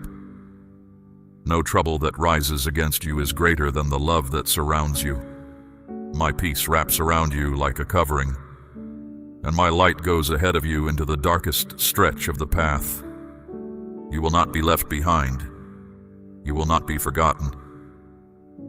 Your greatest strength as you move into this new season is simply knowing how deeply you are loved. Not loved in a general way, from a distance, as one of many. Loved by name, loved on purpose, loved with a love that decided on you and has never once looked away. This is why I have come to you today before this day ends, because the move has begun, and I did not want you to walk into it confused. I wanted you to hear it from me. Where you have been is not where you are going. Receive that, and let it settle deep. Declare your amen now if your heart is open to receive this word. Before I show you where you are going, let me remind you how you have been kept. Think of a shepherd with his flock. He does not lead from far away. He walks among the sheep. He notices which one is limping, which one has wandered too close to the ravine, which one is simply tired and needs to be carried for a while. That is how I have cared for you. You were never one face in a crowd to me. I have noticed you individually, led you personally, and waited for you patiently. Even when you wandered, even when you were slow to follow, even when you needed to be carried more often than you would like to admit. I lead you to green pastures. I bring you to quiet waters. When you have walked through the lowest valleys, I did not send help from a distance. I came down into the valley myself and walked it with you. That has been true in every season, including the ones where you felt nothing at all. Now hear this, because it matters for the move ahead. You cannot carry your old burdens into your new dwelling place. You were never meant to haul the heaviness of your past forever. The old pain, the old guilt, the memories that weigh you down more than they teach you. I dealt with all of it long ago. It is finished business. Picture yourself walking along a shore, a heavy sack over your shoulder, filled with stones you picked up along the way. Each stone a mistake, each stone a regret, each stone a moment you wish you could take back. Every step is harder because of that weight. Now picture setting the sack down at the water's edge and watching the tide pull it out farther and farther until it disappears. That is what my forgiveness does. It does not lighten the load. It removes it entirely. As far as the east is from the west, that is how far I have carried your failures from you. So you do not need to defend yourself to people who only want to remind you of who you used to be. Those who judge you for things long buried are usually avoiding a look at their own hearts. Do not let their opinions shape how you see yourself. I have spoken over you, and my voice outranks theirs. Some days the same old struggles will return wearing different faces, hoping to wear you down. When that happens, do not run to noise and distraction. Come to me instead. Sit in stillness. Let your heart speak honestly about what it carries, and let me answer. That is where your strength gets rebuilt. And do not let worry about provision steal your peace. Look back for a moment. Remember the times you did not know how you would make it through, the debt you could not pay, the news that frightened you, the door that seemed shut forever. And yet here you are. A way appeared that you had not planned, more than once. Those moments were not luck. They were me. That same faithfulness is not behind you. It is ahead of you, already at work in the places you have not reached yet. What I did before, I will do again, and I will do more. I remind you of this because trust is the road you will travel on in this next season. Not certainty, trust. You will not always see the whole path. I never show the whole path at once because I am not only leading you somewhere, I am building someone. The building happens on the walk. There is strength in you that you have not yet had to use. Reserves you do not know exist until the day calls for them. You have come through every hard day you have ever faced. Every one. That is not a small record. That is evidence of who has been with you. And whatever you are dreading about tomorrow, understand this. You are looking at tomorrow while holding only today's strength, and that is why it looks impossible. I do not give tomorrow's strength today.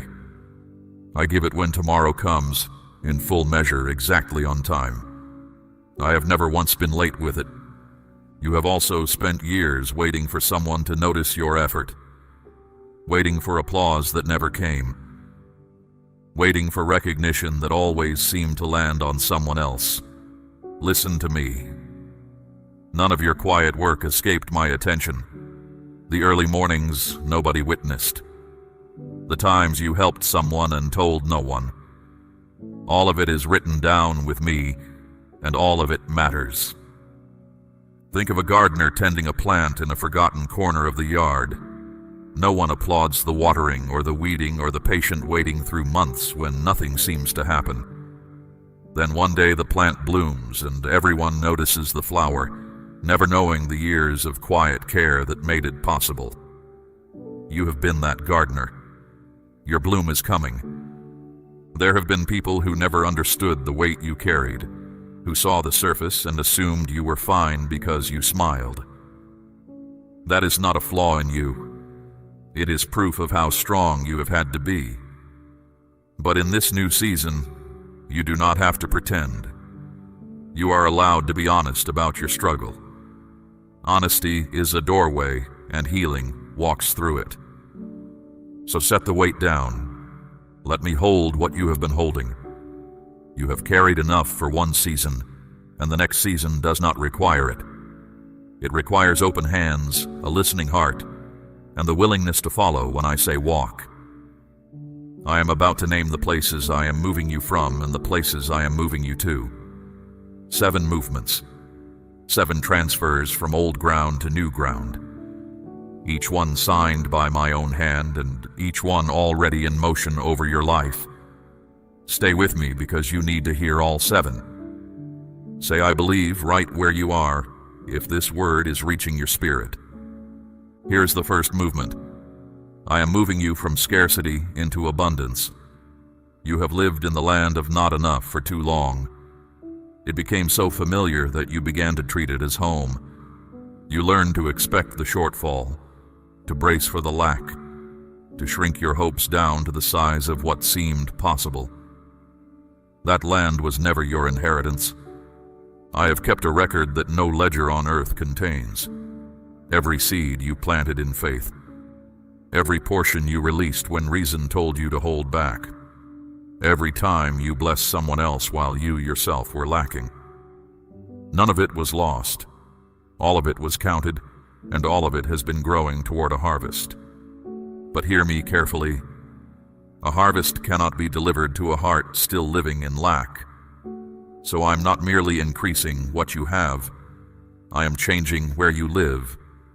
I am moving you out of the region of barely surviving into the land of more than enough. You will not visit abundance occasionally. You will dwell there. I will supply all your needs according to my riches, not according to your wages, not according to the economy of men, according to the wealth of my glory. That is the measure. Watch for it. Provision will begin arriving from directions that make no sense on paper. Doors will open that you did not knock on, and you will know the ground under your feet has changed. There is a part you play in this movement, and it is the same part the sowers of old have always played. Faith that stays in the heart and never reaches the hands is only a feeling. Trust becomes real the moment it costs something to express. My child, I am asking you to place a portion of what you have, something of real weight, upon the altar of this work, as gold laid on the scales of this calling. Let it be a seed sown into deep water, an offering set on stone, not held back in fear. This is proof that your trust rests in my hand to provide, and that your heart no longer clings to lack. What you release in faith does not leave your life. It moves ahead of you, into the harvest I am preparing. Remember the widow who gave her 2 small coins. Others gave from their surplus and felt nothing. She gave from her need, and I have told her story to every generation since. It was never the size of the offering I measured. It was the size of the trust behind it. A seed that never leaves the sower's hand never becomes anything more than a seed. Released into the ground, it becomes a field. Now hear the second movement. I am moving you from rejection into acceptance. You have lived too long in the house that rejection built. Rejection from family who should have celebrated you. Rejection from friends who should have stood by you. Rejection from doors that should have opened at your knock. Each one added a brick, until you were walled in by the feeling of being unwanted. Some of those walls you learned to decorate.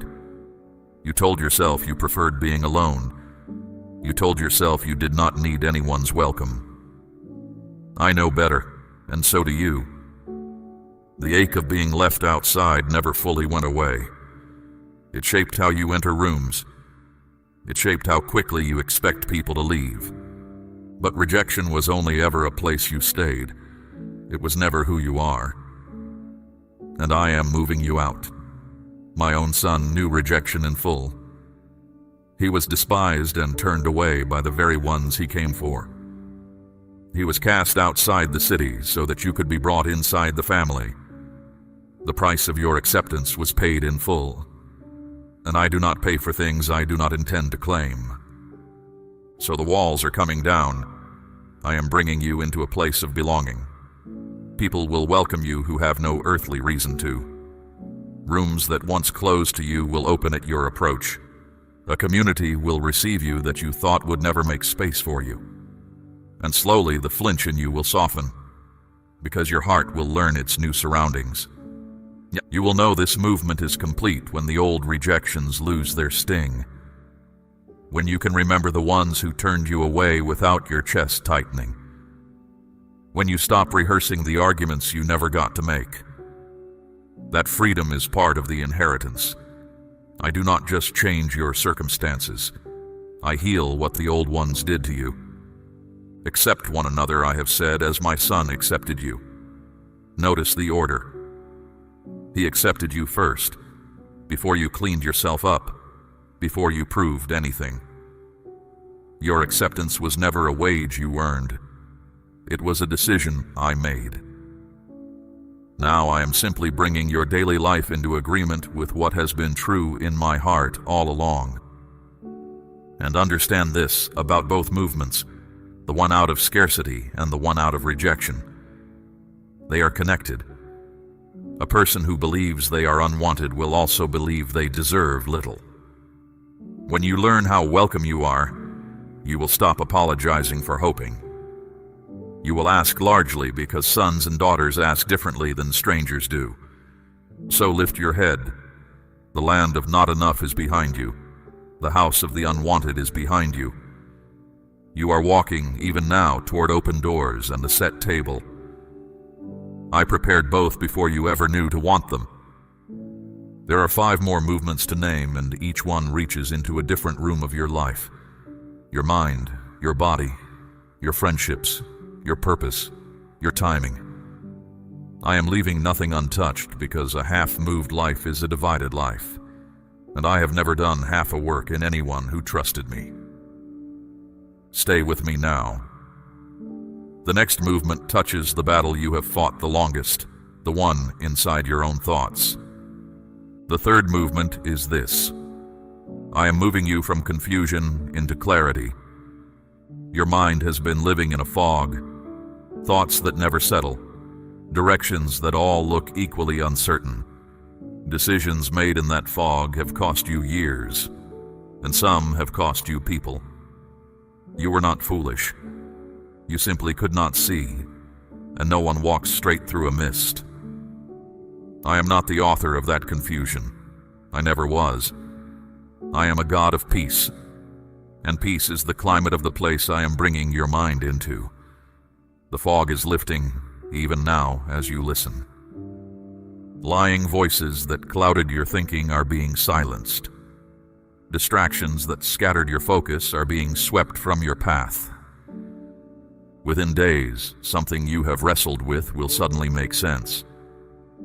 A decision that has sat heavy on you will become simple.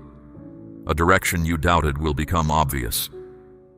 Do not credit coincidence when it happens. It will be my hand wiping the glass clean so you can finally see what was always there. Clarity changes more than decisions. It changes rest. A clear mind lies down at night and actually sleeps. A clear mind hears my voice without straining, because it is no longer drowned out by 100 competing worries. That quietness of thought is part of your inheritance, and I am handing it to you now. The fourth movement reaches into your body. I am moving you from sickness into health. Your body has been dwelling in a place it was never designed to inhabit. Pain that became so constant you stopped mentioning it. Weariness you learned to schedule your life around. Limits you accepted as permanent roommates. Hear my word over your frame.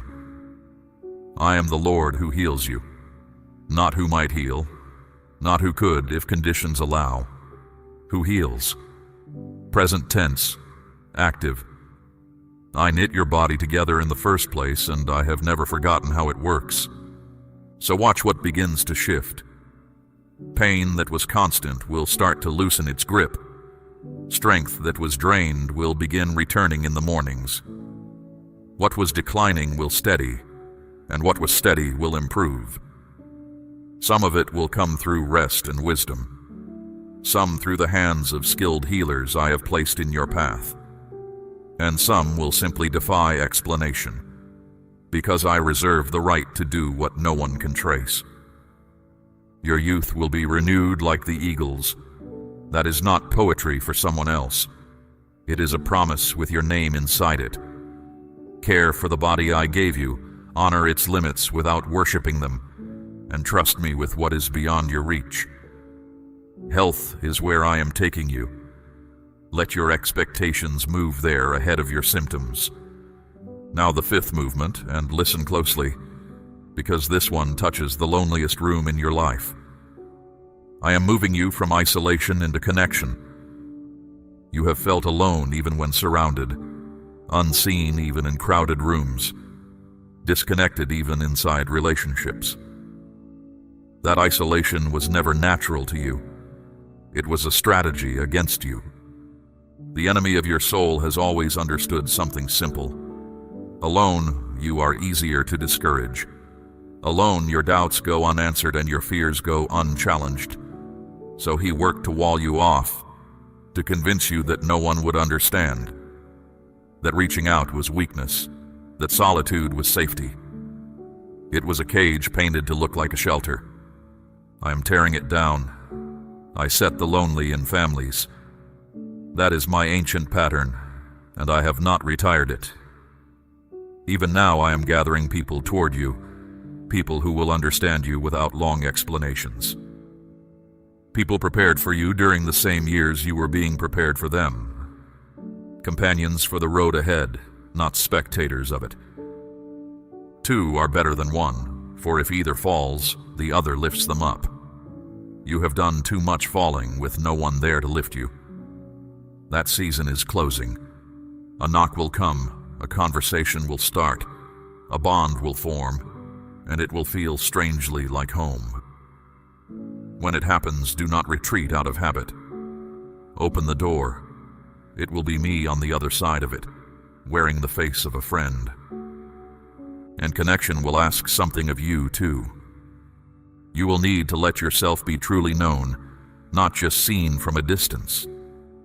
You will need to say out loud, at least to a trusted few, that you do not have it all together. That kind of honesty is not a failure. It is the toll gate on the road out of loneliness, and it costs far less than the isolation did. There is a reason I am moving your finances, your heart, your mind, your body, and your friendships, all in one season. These rooms are not separate houses. They lean on each other. A clear mind guards a healing body. A true friend steadies a hoping heart. Abundance shared builds the very bonds that hold you. I am not patching one wall. I am rebuilding the whole dwelling. So take stock of what I have named so far. Out of scarcity into abundance. Out of rejection into acceptance. Out of confusion into clarity. Out of sickness into health. Out of isolation into connection. 5 movements, all in progress, none of them waiting on your perfection. They wait only on your willingness to walk forward and not look back. Perhaps you are asking why now? Why, after all these years, would everything move at once? Because seasons belong to me, and I do not consult the calendar of men. The tree does not negotiate with spring.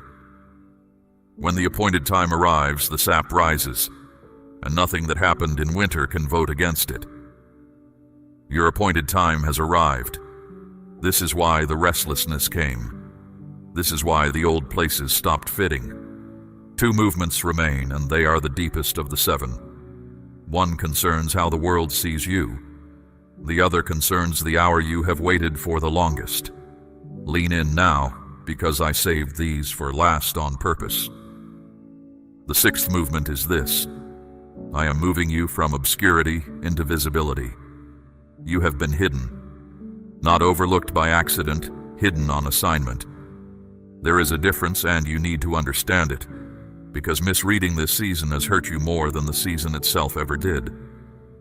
Your gifts were passed over. Your work went uncredited. Your voice was talked over in rooms where you had the most to offer. You concluded that you did not matter. That was the wrong conclusion. A treasure is not worthless because it is buried. Some things are buried precisely because of their worth. I hid you the way a swordsmith keeps a blade in the forge, not because the blade is forgotten, but because it is not finished. Had I revealed you earlier, the attention would have bent you before your character could bear the weight of it. I have watched many gifts rise faster than the soul carrying them, and I love you too much to let that be your story. But hear me now. The season of hiding is over. You are the light of the world, and a city set on a hill cannot be hidden. No one lights a lamp to put it under a basket. It is set on a stand, where it gives light to the whole house. You have lived under the basket long enough. My hand is on the basket, and I am lifting it. Recognition will begin finding you without your chasing it. An opportunity will place you in front of the right people. Your voice will carry into rooms you never pushed your way into. And understand why. Not for your glory, for my purpose. The world needs what I put in you, and I intend for the world to receive it. Visibility in my kingdom is not vanity. It is stewardship. When it comes, stay low in your own heart. The same humility that carried you through hiddenness will keep you safe in the open. Trees with shallow roots cannot hold up heavy branches. Yours go deep. That was the point of the buried years. And now the 7th movement, the one that gathers all the others inside it. I am moving you from delay into destiny. You have lived at the edge of almost for years, almost breakthrough, almost healing, almost the life you sensed you were made for. Everything close, nothing arriving. You began to believe that almost was your permanent portion. It never was. The delays had reasons, some of them protective, some of them preparatory, and some of them the resistance of an enemy who feared what your arrival would mean. But whatever held the door, hear this. The hold has been lifted. What blocked you has been overruled. The file of accusations against your future has been closed by my own hand. I know the plans I have for you, plans for your good and not for your harm, plans to give you hope and a future. Those plans are not an idea floating somewhere ahead of you.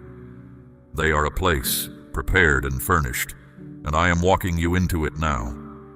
Not when you are perfect, not when circumstances align.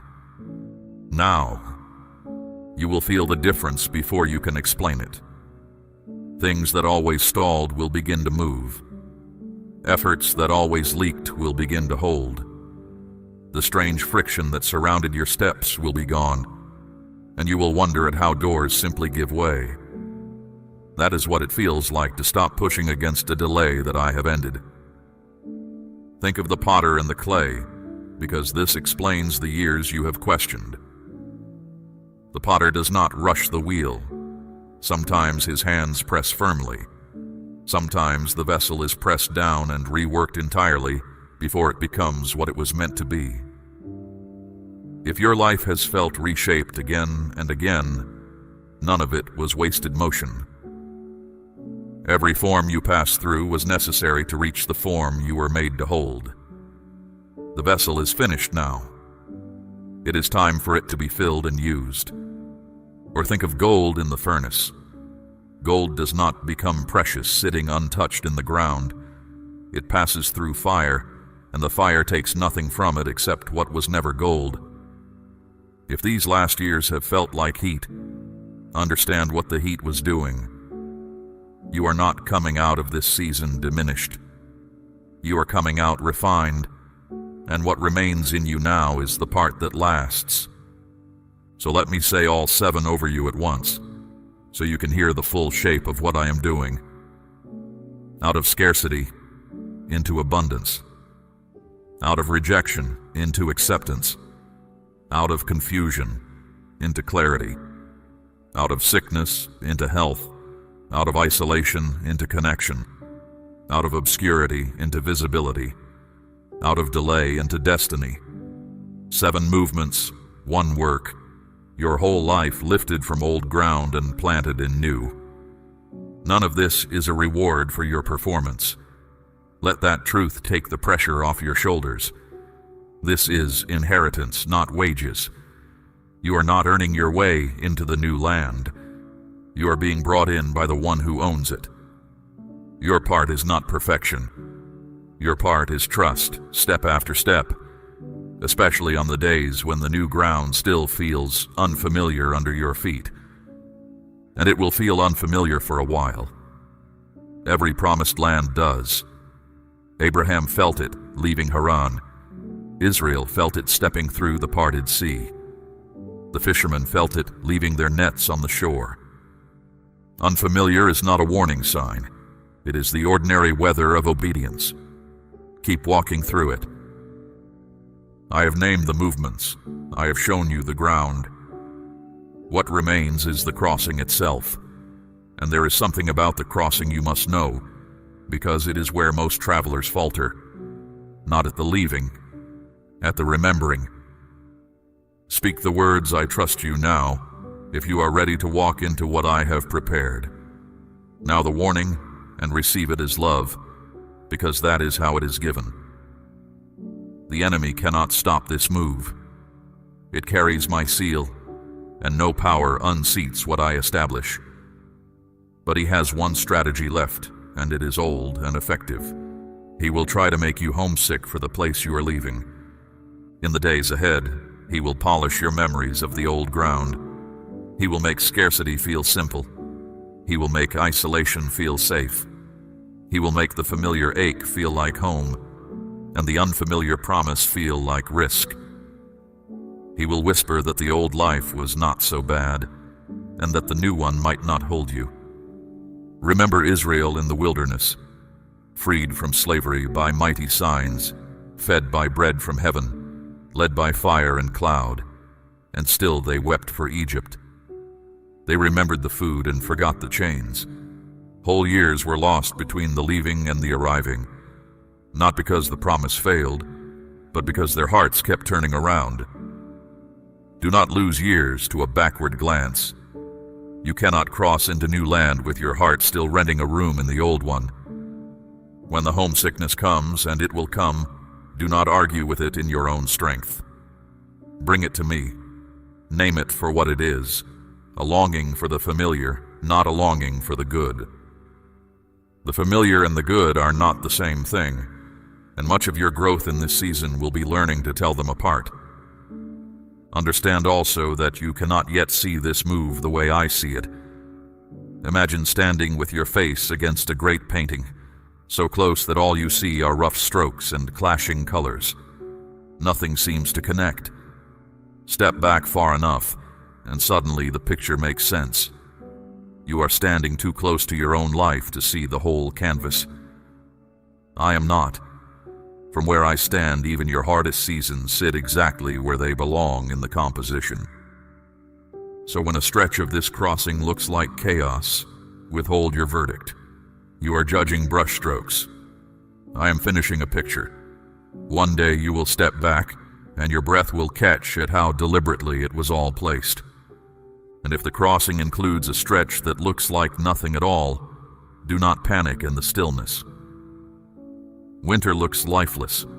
The ground seems locked, the branches bare. But beneath the frost, roots are drinking deep and buds are forming in secret. Nothing about winter is idle. If this is a quiet stretch for you, quiet is not the same as abandoned. Spring does not ask winter's permission. It simply arrives, and yours will too. Some things you will need to leave at the border. Old versions of yourself, first of all. The serpent sheds its skin when it has outgrown it, not in shame, but simply because the old skin no longer fits. You are allowed to shed old habits, old fears, old names you answered to that I never gave you. That shedding is not loss. It is growth making room for itself. Certain connections may need releasing too. Some people are given for a season, and their part in your story ends naturally, without villains. Honor what they taught you. Release them without guilt. Other bonds that drifted may be ready for mending, and it is not too late to reach out. Ask me which is which, and I will show you. Not every open door behind you is an invitation, and not every closed one is final. Leave comparison at the border as well. It has no visa for the new land. Looking sideways at another's harvest convinced you that your ground was failing, but no one else's field was ever your measure. Look at the stars. Each one burns in its own place at its own distance, and none grows dim because another shines nearby. There is room in my sky for every light I have kindled, yours included, yours especially in the place I set it. And take joy across the border with you, deliberately. Joy is not a luxury for after everything is settled. It is provision for the road. You are allowed to laugh while things are still mending. You are allowed to celebrate small mercies in the middle of large uncertainties. A child can play in the morning and face hard lessons in the afternoon and feel no contradiction. Recover that freedom. The joy of the Lord is not the reward at the end of your strength. It is the strength. Guard your peace as you cross, because peace is how you will hear me. Make time daily to step away from the noise of the world and be still. Not to perform devotion, simply to be with me. The world offers 1,000 distractions, and not one of them can give your soul what it actually needs. Real peace, real joy, real direction. These flow from one source, and you know where I am found. I am found by those who seek me with their whole heart. In that stillness, I will steady you. When you feel weak, lean on me and feel the ground hold. When you feel lost, listen, and the next step will become plain. I never show you everything at once, but I always show you enough. The lamp for your feet lights the step you are on, and that has always been sufficient for those who trust the one carrying the lamp. One more thing about the crossing. Persistence is not optional. Keep asking. Keep seeking. Keep knocking. A child knocks at a door not knowing when it will open, but knocking still, because somewhere deep down the child believes someone is home. I am home. I have always been home. Every knock has been heard and the door is already moving on its hinges. The river teaches the same lesson. Water is soft and stone is hard, yet the river carves the canyon, not by force, by continuing. Your quiet refusal to give up year after year has been carving a course for your future that nothing can now redirect. You could not see the shaping. It was happening all the same. So cross without turning. Shed what is finished. Carry joy and peace. Knock until it opens. The old land has no more claim on you, and the new land is nearer than it has ever been. Before I seal this word over you, let me speak about rest, because you will need it in the new land. You have treated rest like a wage, something to be earned after everything is finished. But with me, nothing is ever fully finished, and so you have never fully rested.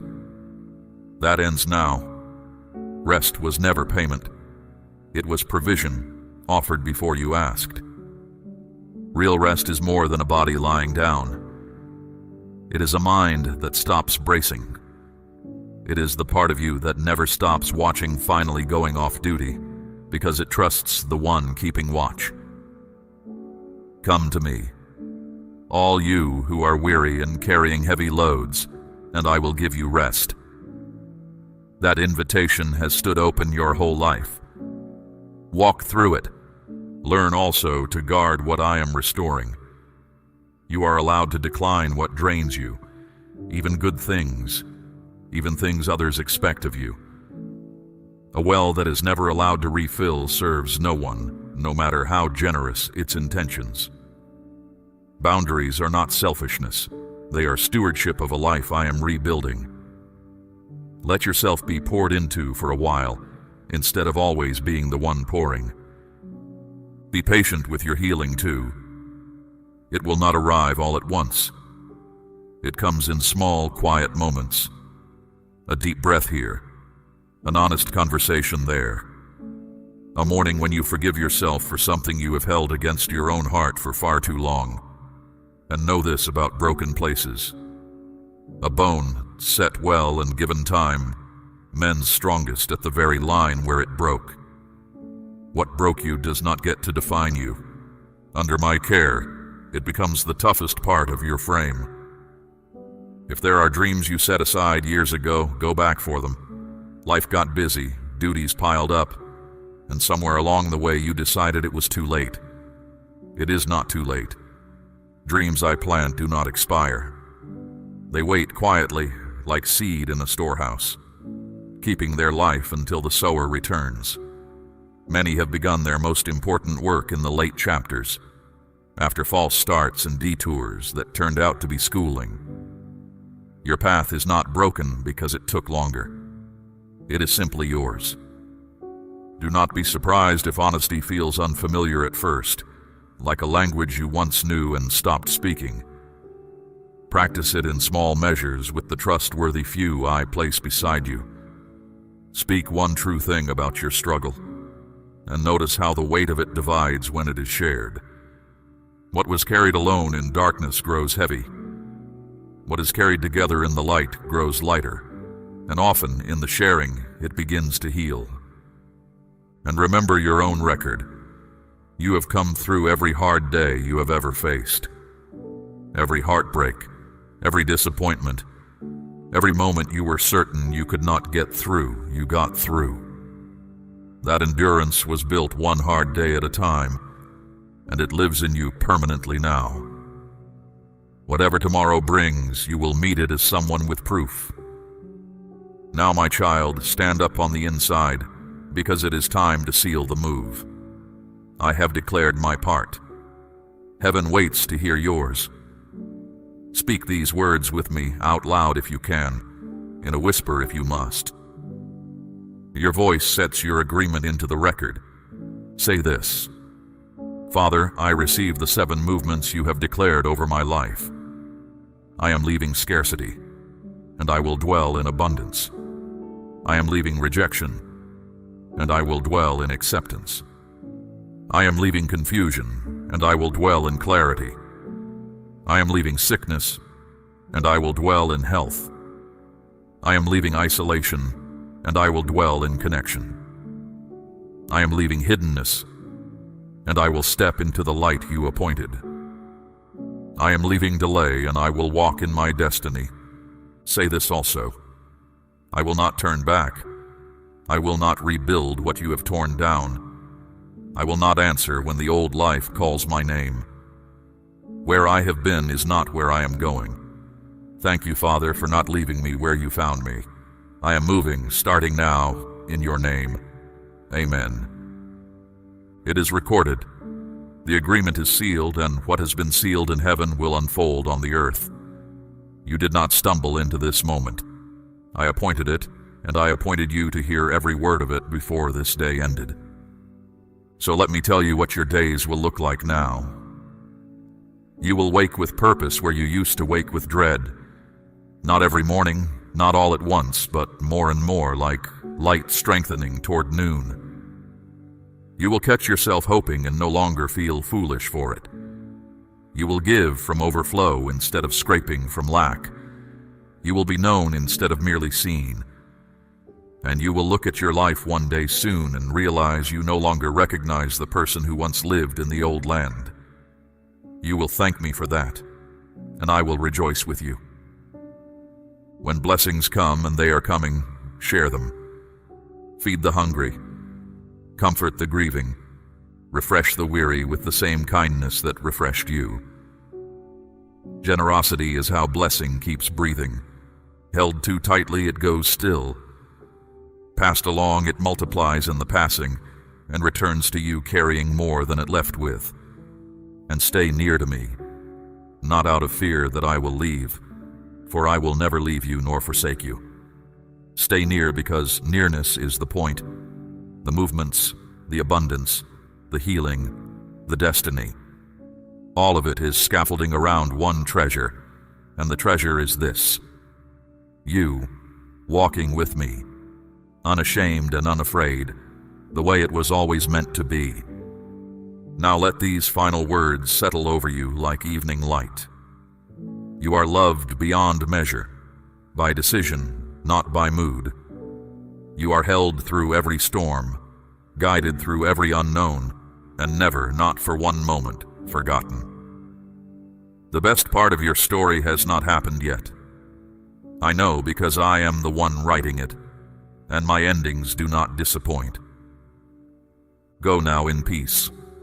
Walk forward in faith.